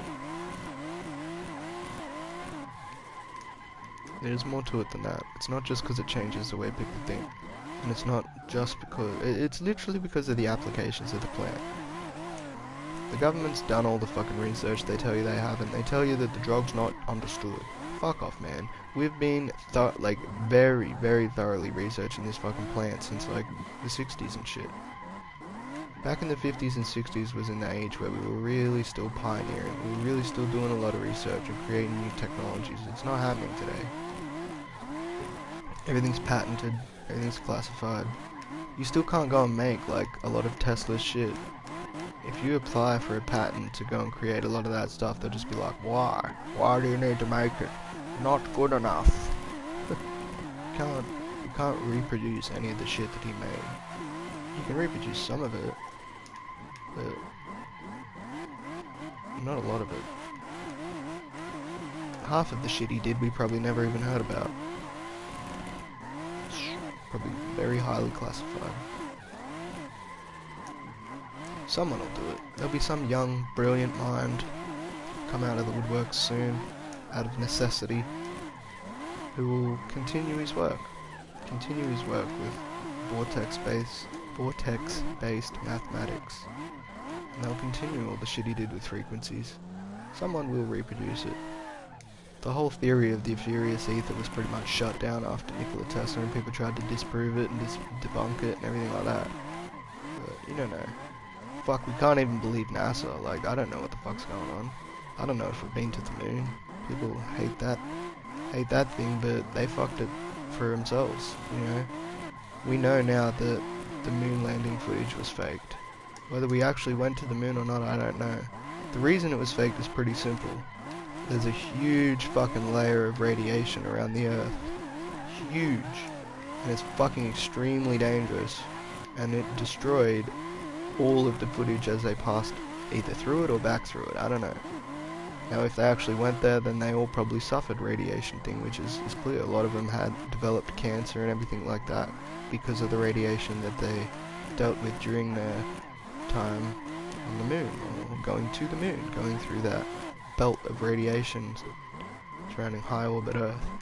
There's videos of people on NASA and everything saying, yeah, we still haven't figured out how to break from low orbit Earth, like with people.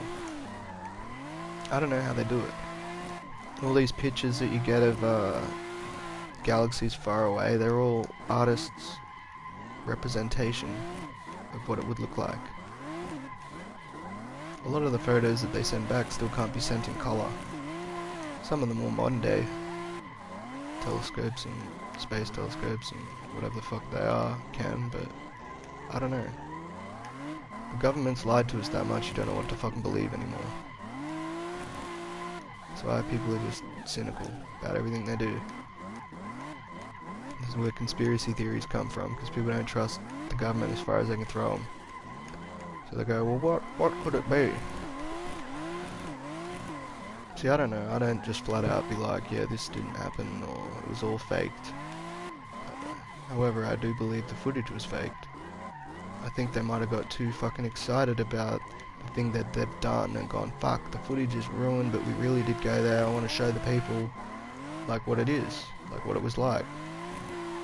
They ruin their own credibility by trying to lie to the people and cover it. Had they turned around and gone, yeah, look guys, we actually did just go to the moon, but all the footage we took during was fucked up due to this belt of radiation. So we're going to make a movie about what it was like, and we're going to try and make it as accurate as possible. Had they said that, they would have had a lot more credibility going forward, but they didn't. So then people became cynical. Why wouldn't you? If someone tried to lie to you about something that fucking huge, why wouldn't you be cynical? Why wouldn't you have distrust? They created the pattern and behaviours of half the fucking people, and they wonder why people are like that. Which is sad, because it ruins it for all the young scientists coming up, doing real work. Because if they associate themselves with companies like NASA that has lied to people, they're not going to have the credibility. The problem with that is, no one else has the fucking resources and funding to do that sort of research. And research right now is very... Like, if you look around the world, there are a lot of companies that aren't funding research. Like, I know my country, Australia, has cut all fucking research funding to a lot of things. There are a lot of people out there.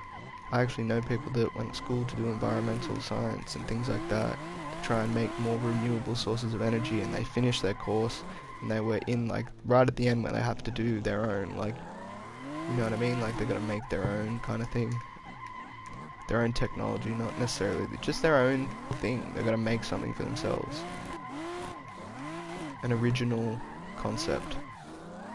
A lot of these people are getting 2-3 years into making it, having the experience, and they're just getting all their research funding cut, so they can't continue on with their project. So now their whole degrees are fucking pointless, and then they've got to retrain.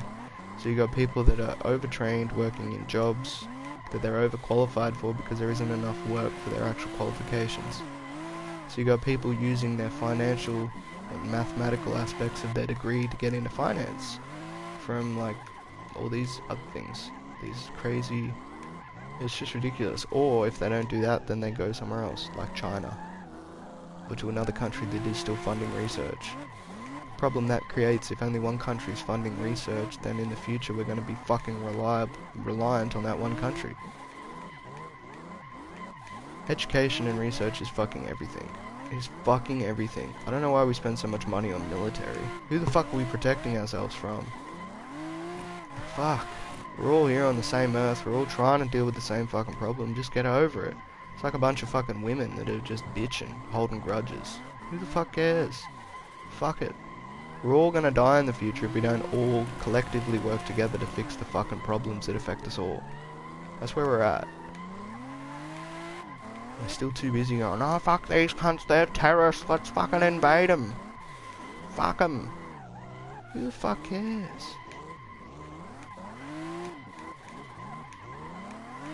Seriously, who the fuck cares? It's in all of our best interest to just get over it. Just get over it. Work together. I think the main issue is, honestly, with the way we try and break everyone up into nationalities and race and class and everything. Everyone's so separated. I don't like the separation. It makes people be patriotic about certain values and beliefs. While that's not necessarily a bad thing, it encourages segregation, it encourages separation, it encourages people to look at one thing and go, no, I coincide with that person's belief, and then associate everything they do with that person. That's why I have a problem with the whole left-wing, right-wing mentality. I don't like being labelled that. I don't like it when people label others that, because you're... yeah, it's just not smart to lump someone in with someone else. Like, I don't think we should be looking at everything today going, oh, I'm a proud Australian, or I'm a proud fucking American, or I'm a proud whatever. It's not even real, it's a concept, it's a country, it's a piece of land, and it's ridiculous. It's fucking ridiculous. It's stupid. People need to see through it. We're all just people. We're all from the same fucking rocks floating through space. Represent that. Be proud of that. Who the fuck cares about Australia? That's only relevant to people on the earth. Like, no other. If there's fucking aliens watching us, they're not going, oh, it's the Australians versus the Americans. They're just going, why are these people fighting? I don't get it. It's like when you take a step back and you go, oh, we're all just human from the same fucking rock, just in different locations around the rock, but we think my location's fucking better. Mine's better because I'm from here and I'm born, and I have a complexion of this colour because I'm born here, so I'm fucking better. Who the fuck cares? No one's better. You're just different. Everything averages out. I really do believe in like the law of averages in a sense. Like I think, yeah, I really do think people's quality of life sometimes can be averaged out to a baseline. It's known as hedonic adaptation, to a sense. Basically, no matter, like, that's more not representation of that, that's more about like if something really good happens to you, or like say you get a new job or a girlfriend, or I don't know, something makes you happy in comparison to how you've been feeling. Over time that will average back out to a baseline that's unique to each person. That's a concept known as hedonic adaptation. It's almost that people have a default setting of happiness, and no matter what happens, whether it be bad or good, they will eventually come back to that same baseline level of happiness. Whether it be marriage, or it's also known as the magic in a relationship. The magic is the fact that it's something new. The magic dies out when you go back to the baseline, because that's just what's normal to you. It's familiarity, it's things like that. New things generally excite us more than old things, or things we're more familiar with. It can be seen in a lot of areas. People get a new car or a new phone, and in time, like the first couple of weeks, they're like, oh fuck, this phone's awesome. Over time, the satisfaction you get from using it gets less and less.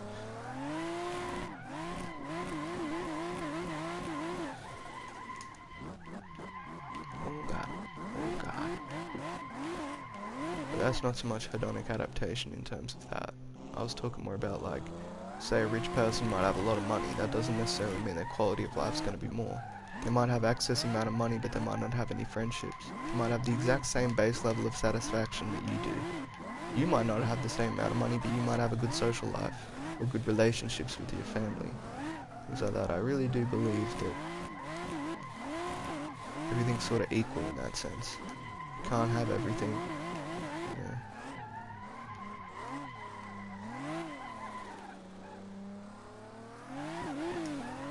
A lot of people in poorer countries aren't necessarily unhappy. You know, they don't know any better.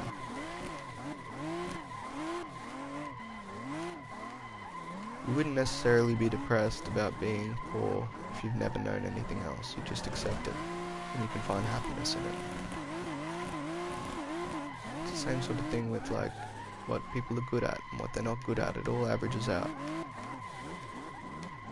Asian people may have higher APM. They might be able to do more calculations per minute.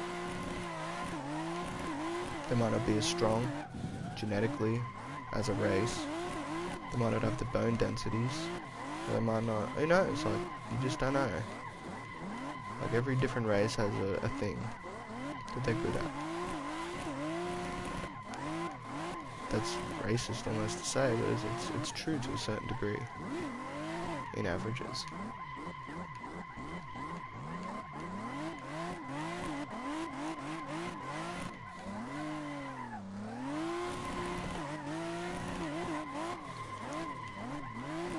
I just really think people should be uniting under a different flag. I think we should get rid of countries. Like, it makes it hard because everyone has different like political structures and systems and everything like that, and that people hate the whole idea of the one world government. But you know, like, you can look at the negative sides of it, and it would really suck if the one world government was fascist or anything like that. But there's really no other way going forward. The 50 fucking whatever countries or however many fucking countries there are is only hurting us. The people are representing. I ran out of fuel. It's only hurting us. The people are trying to represent their country and everything in the long run. Fuck wars. Like, look at wars, for fuck's sake. A bunch of people fighting for what they believe in. Why?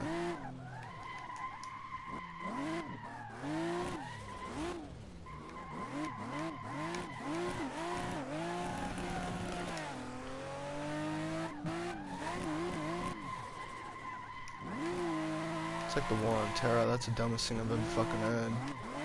How can you have a war on terror when terror is the outcome of war? That's fucking brilliant. The only way to stop fucking... it's just ridiculous.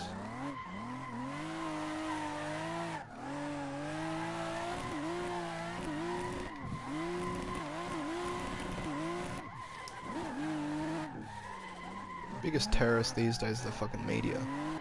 There's no one else that makes me feel as uneasy about my day-to-day life than the media. I've never seen anything in my actual experience to suggest that fucking Muslims or anything are terrorists or anything like that, or anyone of that skin color might have a larger threat to me. I've never actually seen anything to say or to suggest to me personally that someone in a burqa is more of a threat to me than someone who's not. However, the media would have me believe that. And some people do. I've witnessed people get fucking uneasy on a train when someone steps in with a burqa on. I've also witnessed other people carry on like a fucking moron. That, oh, you need to take that off in my fucking country, not in your fucking country. You can't come into a bank with a burqa on and all this shit. Safety, mate. I don't know if you're a terrorist or anything. It's like, fuck. Would you say that to any other normal cunt? Like, they do sometimes. Like, you can't enter with helmets on and hats and shit like that, which is fair enough. You know, it's a standard, but... fuck, you shouldn't just be, like, assuming the person's a terrorist, for fuck's sake. Why do you think that? Because you're being terrorized by the media. It's crazy. They did it with black people for a long time. They say they're aggressive and all this other shit. And as a young kid, I'm not gonna lie, I was a little bit uneasy around people that were of darker skin, African Americans. I was a little uneasy. I thought they were a bit more aggressive, you know, that the reasoning wasn't as, like, I don't know, it's just the way I was brought up. I had to break through that and forget about all of that and just realize it's a person at the end of the day, and there's no difference between me and them other than skin color. There's fucking aggressive white people, and there's calm white people, there's aggressive, it's everyone, you know. So many things that just fuck up. And honestly, I can't see a lot of things changing in the future quick enough. And that's why young people are depressed. Welcome to my TED Talk. Thanks for coming to my TED Talk.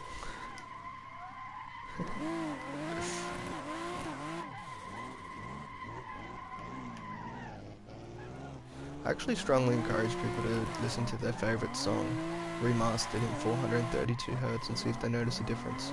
Me personally, I find my favourite songs when they're redone in 432 Hz.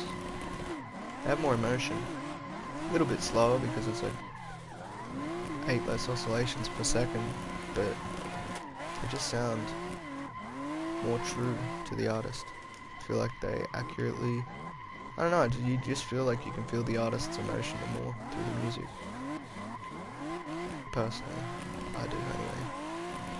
Could be just a placebo, I don't know. I could just want it to do that, so I create a placebo effect.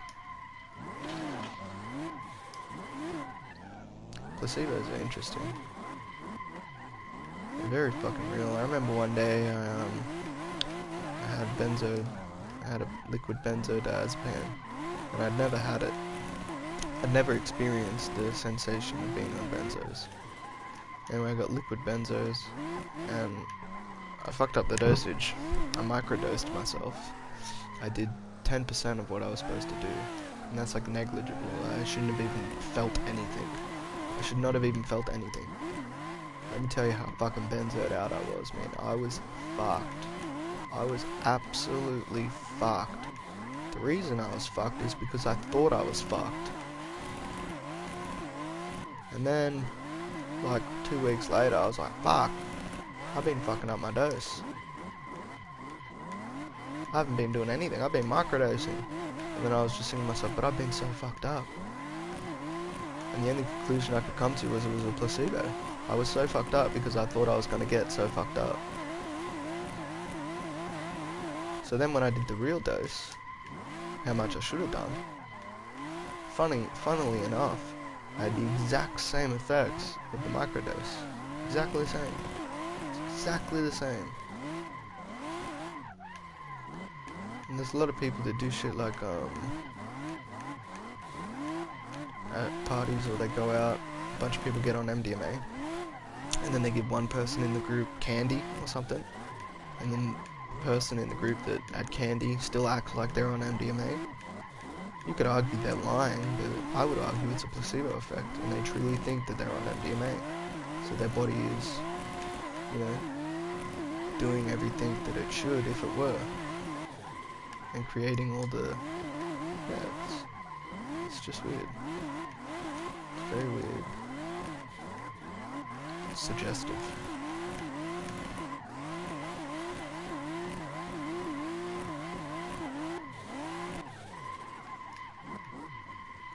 A lot of people think that vitamins don't do anything, or that your body doesn't absorb a lot of it, and half the effects that happen from it are placebos. Could be, I don't know.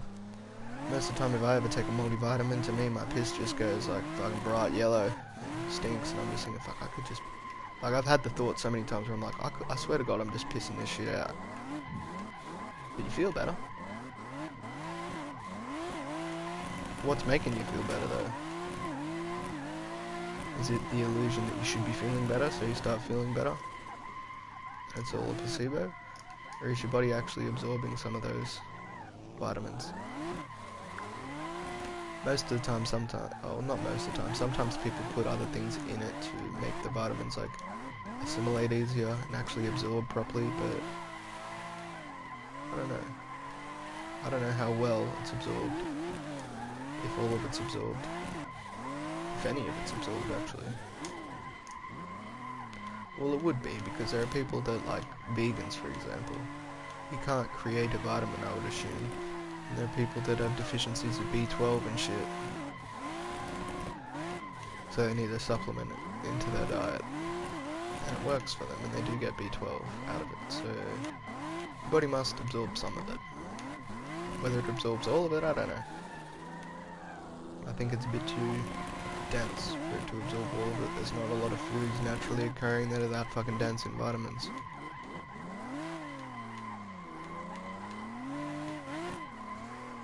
That goes back to our digestive tract and the argument of whether we should be eating meat if we're carnivores or whatever.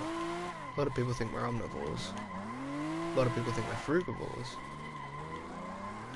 I personally think we're a frugivore, but we can eat meat.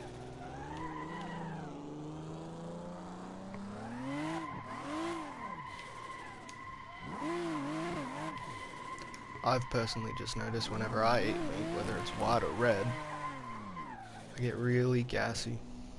Doesn't mean I don't fucking love it. Shit tastes lit.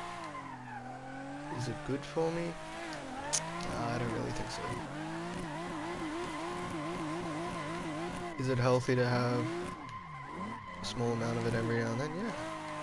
Yeah, I do think so. It's a very very easy to break down food. High in carbs and protein. I forgot. But it's just very...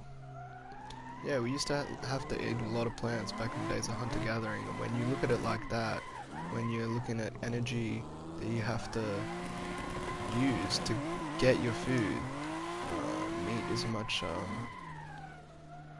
more viable. You know, one fucking bunch of men could go on a hunt and get an animal that could feed a tribe of people, you know, as opposed to all day foraging to get the required amount of nutrients to sustain yourself is ridiculous.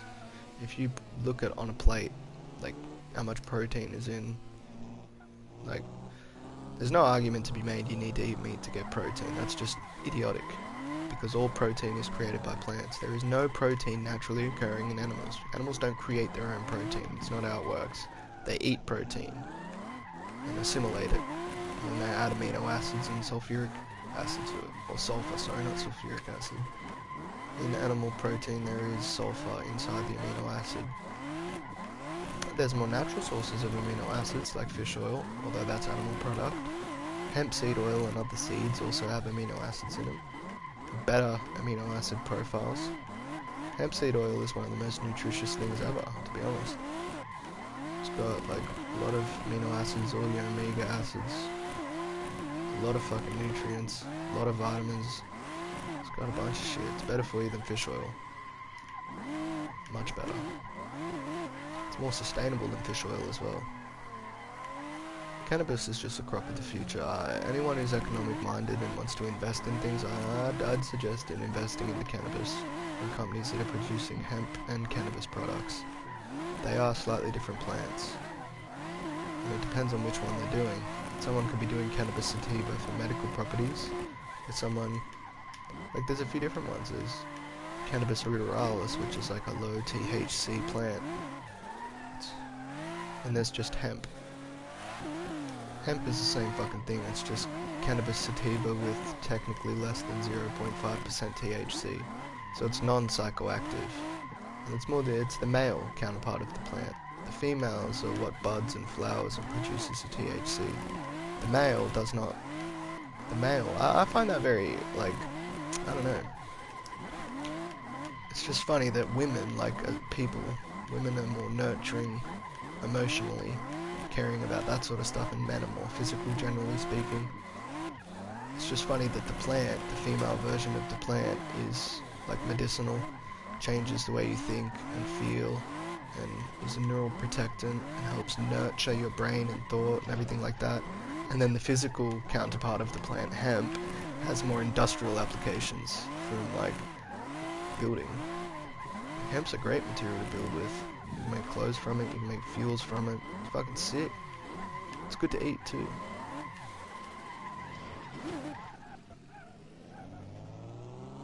I'm all for cannabis. I think that's why the world isn't. Because if we legalized it, there'd be so many companies go out of business.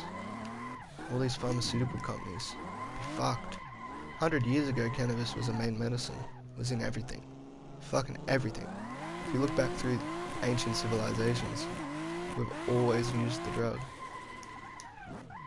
Always used it. People used to be buried with huge hemp plants and cannabis plants. People were buried with their cannabis. We've had all sorts of shit right throughout the ages. We used to use herbs a lot more, obviously, because we didn't have modern day medicine.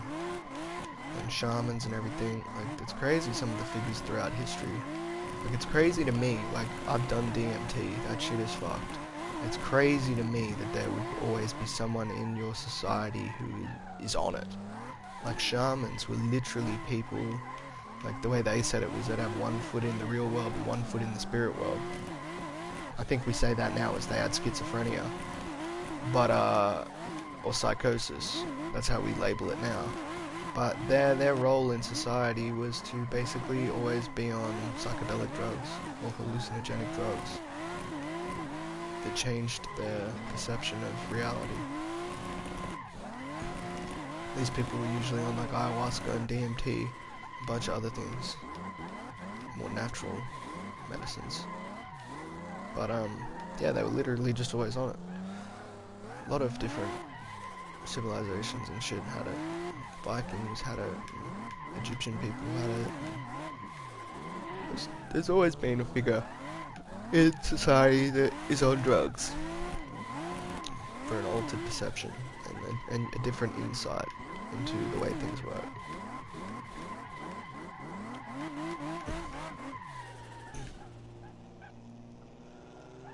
It's crazy. But I really do think that's the main reason why weed is still illegal around most of the world. Because of the threat to pharmaceutical companies, to fuel companies, to like it can be made into a biodegradable plastic, for fuck's sake. Like, it's the crop of the future, and a lot of businesses know that, and a lot of business models would actually just they'd just go broke. They would just go broke because hemp can deliver more than they can. It's easier to produce. We couldn't use it for a long time until they came out with a machine. I don't know when it was, because hemp's a very tough fiber. It's like 3 to 4 times stronger than wood. It's very strong. Very strong. It's fucking fire resistant as well. Like, it doesn't burn very easily. We couldn't actually physically work with hemp until a while. Until like, it's probably around the same time, 60s, 70s, somewhere around there. Someone made a machine called the decorticator. And essentially it broke the hemp down into a pulp to make it more, like, workable. We could actually do shit with it. But prior to that, it was too strong. We couldn't break it down and work with it as easy as we can wood, and hardwoods and softwoods. But a lot of the timber companies and building companies go broke. It's more environmentally sustainable than trees.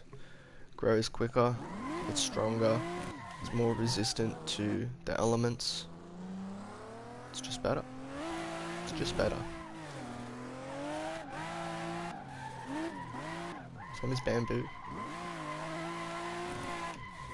How much are you seeing bamboo everywhere now? Because we can actually work with the fucking thing.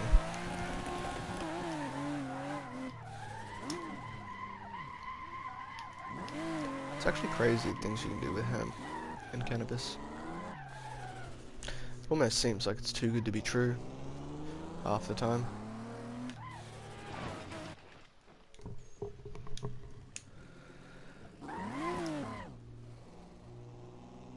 CBD, also another cannabinoid, is scientifically shown to decrease learned fear.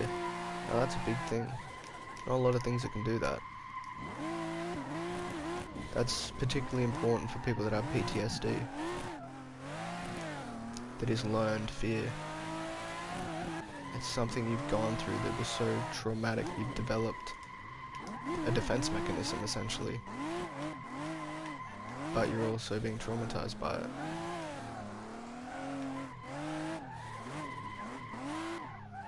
CBD can help with that.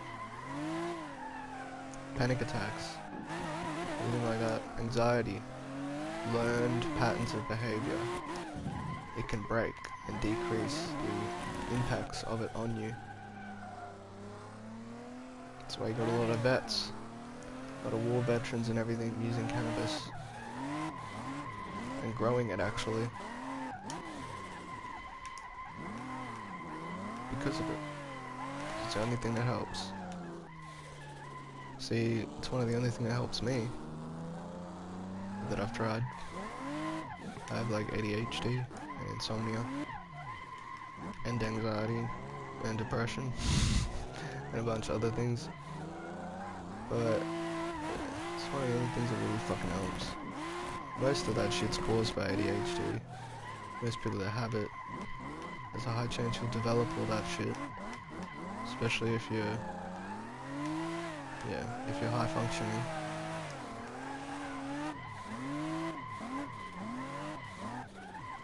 See, my ADHD doesn't really affect my learning.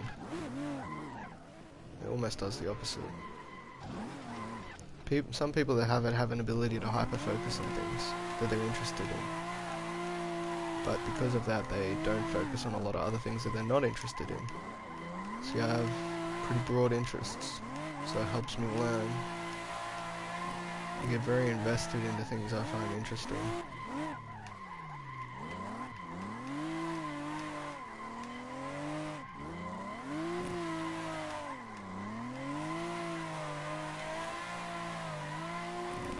Opiates are shit. It's funny, we've got a bunch of kids that are, like, I was prescribed Ritalin and then Adderall. Basically kiddie meth. One fucking molecule off methamphetamine. It's an amphetamine, it's just not methamphetamine.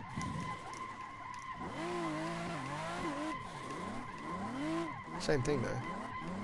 Very similar. Just a weaker version, less addictive. Less potent. That's what they want me on. The ADHD. And if it's not that, the problem with that is, because it's an amphetamine, then usually if that's the medication of choice for people with ADHD, they usually develop insomnia. Because while it keeps them focused throughout the day, because of the amount they've had in their system, then they can't switch off at night. I already can't switch off at night. I don't fucking need an amphetamine. Doesn't work for me. I found benzodiazepines work better for me. And depressants. But I'm not really a fan of depressants. I do like stimulants more. Interesting thing about cannabis is it doesn't really fit into either one. It shows properties of a stimulant and properties of a depressant.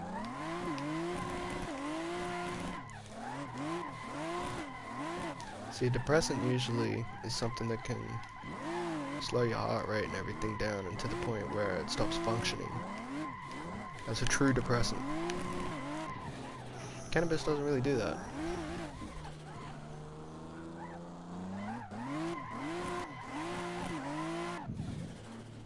It's very weird in the way it works. But there's also not a lot of drugs that have a natural system in place in your body, just a full set of receptors. See, after doing a lot of research into cannabis and the effects it has on the body, we kind of discovered a whole new system we didn't know existed, called the endocannabinoid system.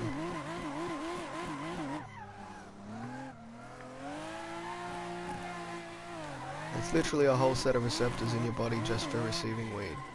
And without these receptors, you wouldn't get high. This is why cats and shit don't get high. They do have catnip, but not weed. Not all animals have the receptors to get high off cannabis. They can mimic it because of other receptors they have, but not the same. We used to think it just affected dopamine and created a dopamine response. That's what we used to think. But we now know that it doesn't. It binds to the CB1 and CB2 receptors. Now the CB2 receptor is interesting, because that's the one for CBD. And the CB2 receptor, when activated, is the one that can decrease learned fear and help ease learned fear. I would argue it's more natural to have cannabis in your system than not, because of this whole system. It's obviously there due to a process of like evolution. I genuinely believe the reason we have the endocannabinoid system is because we've been using cannabis so much throughout the fucking years. Every civilization you look back has used cannabis. We've always used it. Our bodies have evolved to extract the most amount of shit from it. There's been no other thing, really, medicine-wise or herbal-wise, that has been as readily available in our system. And we've kind of evolved to almost codepend on it.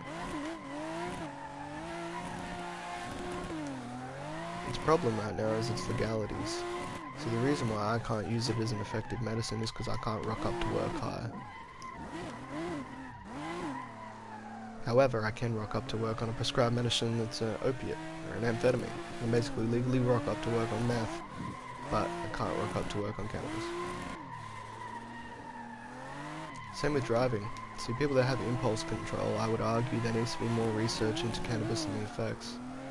We're starting to get that now with effects on driving. There's been a couple universities around the world, namely one in Canada. I forget the name of the university, but they're kind of leading at the moment, and they've come back with an actual blood level of cannabis, saying before it's done in, I don't know if it's nanograms, I don't know what the unit is actually, the index, don't know what the index is, but it's ng per mil of THC, and I forget the level they've said, I think it's like 45 or 25 ng per mil in your blood, but basically they've come back and said cannabis is very hard to measure like that because it affects everyone differently. See, alcohol you can have, like, you don't really build up a tolerance to alcohol, like you do, but nowhere near like cannabis or benzos or anything like that. It's just different. See, an everyday smoker, like, I could smoke an 8th a day, easy, that's 3.5 grams. Fucking, the amount of cannabis in my system would be much more than someone who never smokes and then has a little bit. But am I more impaired? Probably not. I'm probably pretty accustomed to it. It's like caffeine. There are people out there that can have fucking 10 cups of coffee a day and have 2 cups of coffee right before bed and then just go to sleep. It doesn't affect them. There are other people that don't really have a lot of it, and if they had a coffee before bed, fuck, there's no way they'd be going to sleep. So it's not an easy drug to just put out a level of impairment. Say if you're above this, you're fucked, and if you're below it, you're safe. It doesn't work that way. However, for the average person, there is a threshold, and under it, they find that there's little to no impairment to driving, to everything, like to reasoning, to reflexes. And for me, someone that has impulse controls, I actually find I drive safer while high, because when I'm sober, my brain's in search for stimulant. It wants more stimulation. And if I'm not, like, I always speed. I literally don't have a license right now for speeding. I literally am waiting to get my license back. Get it back in 2 weeks, fuck yeah. Because if I'm sober and I'm driving, it's just boring. I can't focus on the road, there's not enough going on. I find myself looking around, looking at, like, the fucking trees, looking out the window. I just can't, my brain just starts to wander. There's not enough going on. If I speed, however, I've got to focus, because I don't want to fuck up and die. I focus on a line, I try and, yeah, anyway, I fuck myself over a couple times. This is why I like racing, and drifting, and other things. Like in real life, I'm not talking about in a game here. It's just much more stimulating. I can become focused and hyper-focused, because I care about it. But when I drive sober, I'm up people's arse, I get fucking annoyed when people are under the speed limit, I'm overtaking every chance I fucking get, I get annoyed when lights are happening, I'm more impulsive, more erratic.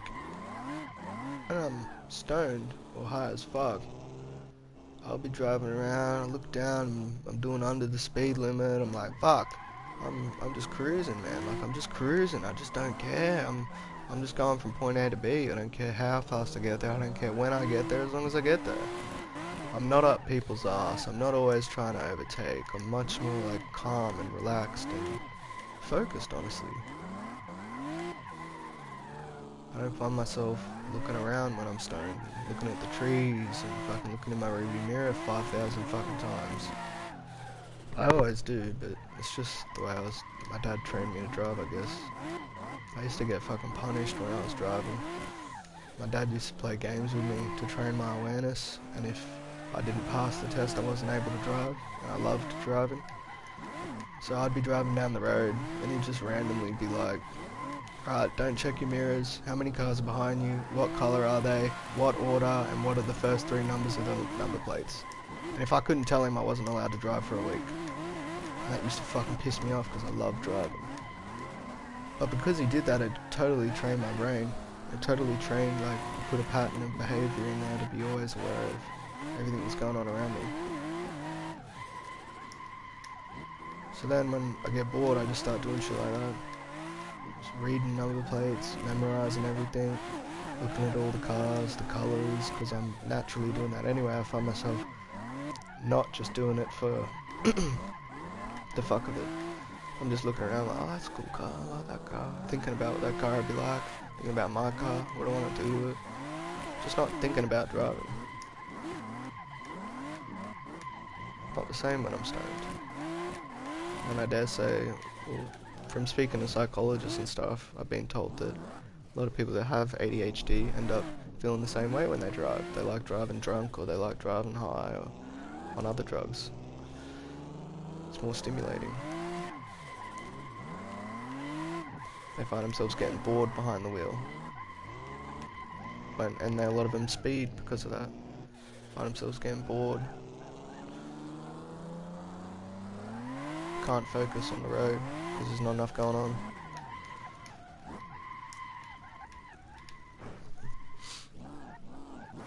No, I'm sick of this game.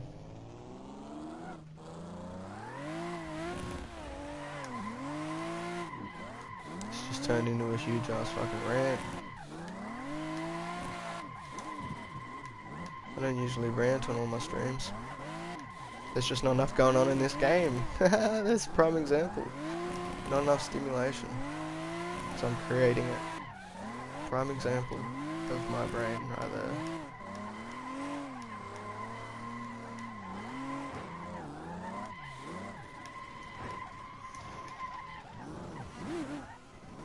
I'm not even paying attention. This is like, it's almost like I'm dreaming while I'm driving.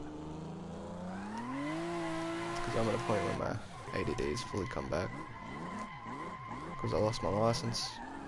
It started a chain reaction of events that fucked me in the ass. You lose your license, you can't get to work, you can't get to work, you can't work, you can't work, you can't get money, you can't get money, you can't pay your bills, can't get money, you can't get weed. Can't get weed, my ADD starts coming back. Because I do not want to be on amphetamines or any other thing. Fucking hate it. Makes me feel like shit.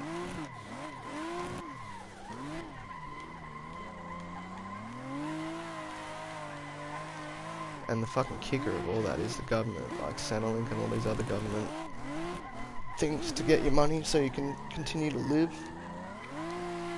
Go to them and they're like, oh no, we can't actually prove who you are right now because your license is suspended. You don't have enough points proof of identity. And I'm like, are you fucking kidding me? They're like, yeah, we can't open your profile to see your picture to prove who you are until your license comes back. So you're just gonna have to wait until you get your license back. And I'm like, that's the whole fucking reason I'm here, you cunt. If I had my license back, I'd be fucking working, wouldn't I? Oh, I'm sorry about that. You're just gonna have to wait. Oh, well, I'm sorry too. Sorry that this is so fucking pointless. This whole system's fucking piece of shit. It is. Like, you cannot get a Centrelink payment if you don't have an address. That's fucked. What do homeless people do? What do you do if you don't have a fucking address? And they look into your address as if you're not actually staying at where you say you're staying at. They'll cut your payments. So if you just write down some random address and you're not staying there, they'll look into it. And you'll get your payments cut. How fucked is that? How fucked is that? What do homeless people do? P.O. box doesn't work. It's not good enough. What do? You just go neck yourself. Or live on the streets. You've got no option. You apply for emergency housing. That still doesn't help you. because emergency housing isn't forever. Everyone's on a wait list. So by the time you get into emergency housing, you're in there for a week or a couple of days. Then out you go, because the other person that's been waiting for 3 months needs a house. Because they can't get money either because they don't have a house. It's a brilliant system. Very well thought out. Very well thought out. Flawless. Just like the medical system. I actually don't know many people, like when I sit back and think about this, I really don't know many people that have an issue, go to the doctors, come back, the issue's fixed. Most of the time, it's a fuck around. Most of the time, it's not. Most of the time, you get misdiagnosed first up. Seriously.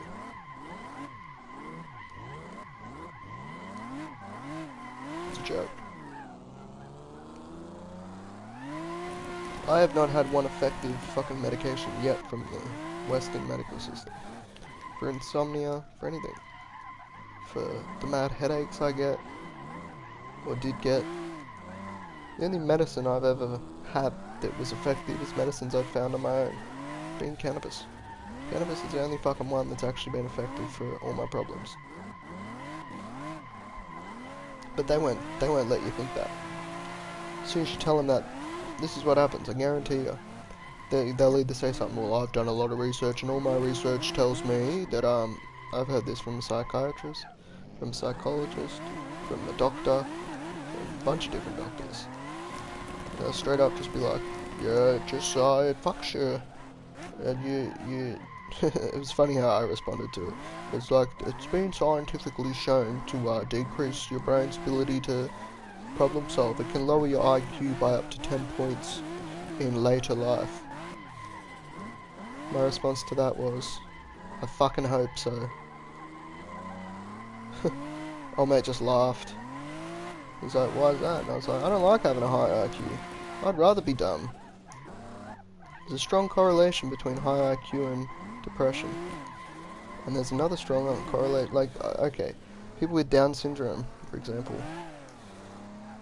There's a study done on the level of happiness and quality of life that people with Down syndrome have. And while you might think they might be unhappy, they're not. They're not.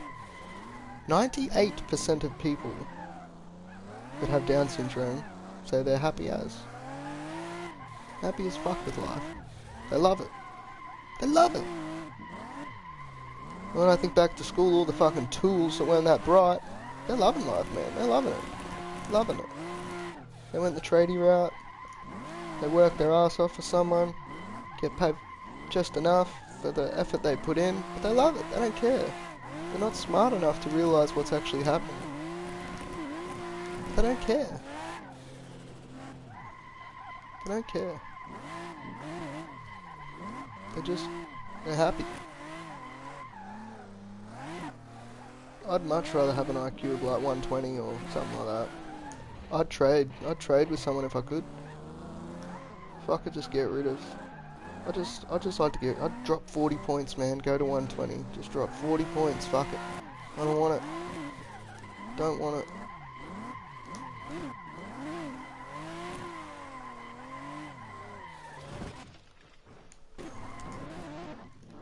It'd be sick. Ignorance is bliss. When you become aware of something, you can't become unaware of it. You know, when you learn something, you can't unlearn something. This is where all my fucking cynicisms come from. Seeing how broken the world is and how unwilling people are to fix it and address the issues made me cynical.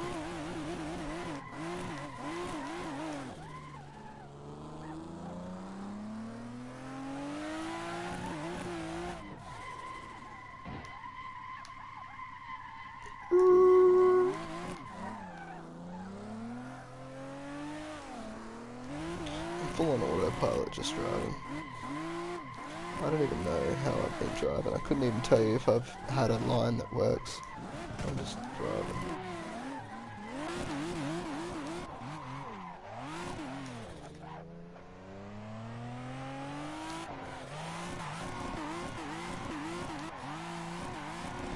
fuck that up, I know that much.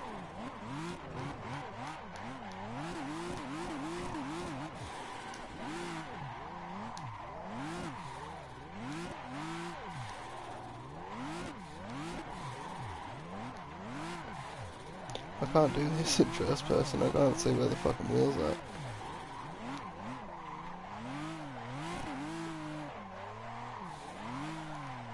It's easier for me to focus in first person. It's more realistic. You can see less. This guy.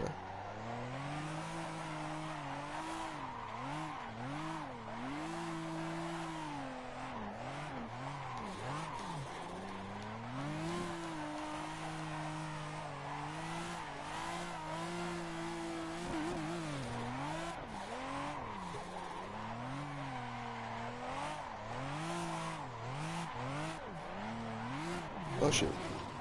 Couldn't see him. As if I've still got the best lap. As if. You got it the wrong way, guys. What are you doing? I'm a cheater. I'm fucking hungry is what I am, dude. I haven't eaten today. It's fucking dinner time.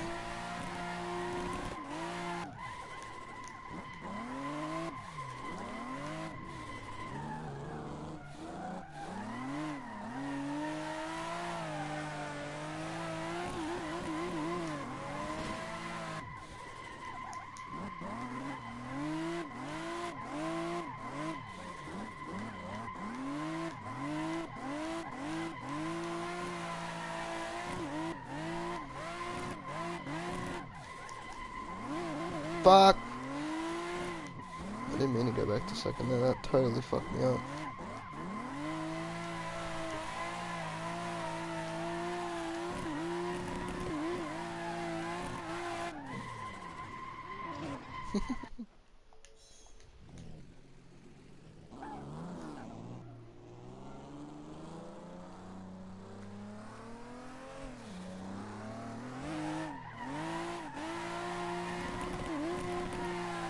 Also don't believe in fucking paying for education. I think that's fucking dumb. Putting people in debt so they can bring you out of debt. That's fucking dumb.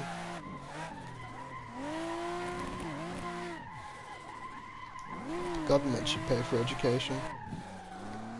Not everyone can afford education. And that's dumb. Because determining how far someone can go in life based on their financial situation is fucking stupid. Geniuses are born in every fucking financial situation. And arguably everyone's a genius in some field. Everyone's good at something. Sometimes people can't afford to bring out what they're good at. Sometimes people don't know what they're good at. That's why you shouldn't place a financial fucking burden on someone trying to find what they're good at. Should be encouraged. People should be pushed to flourish. People should be encouraged to learn. They shouldn't be, alright man, this is important, don't fuck it up, it's gonna send you 80k in debt, you don't wanna pick the wrong thing here. It places all this pressure on people to find what they want to do in life because they only get one shot at doing it. That's just not true. Dalton wants to play. Well, this stream's done. I'm gonna go stream Apex if you want to fucking follow on to that. That'll be up in a couple minutes. But, yeah. Anyway, it was fun.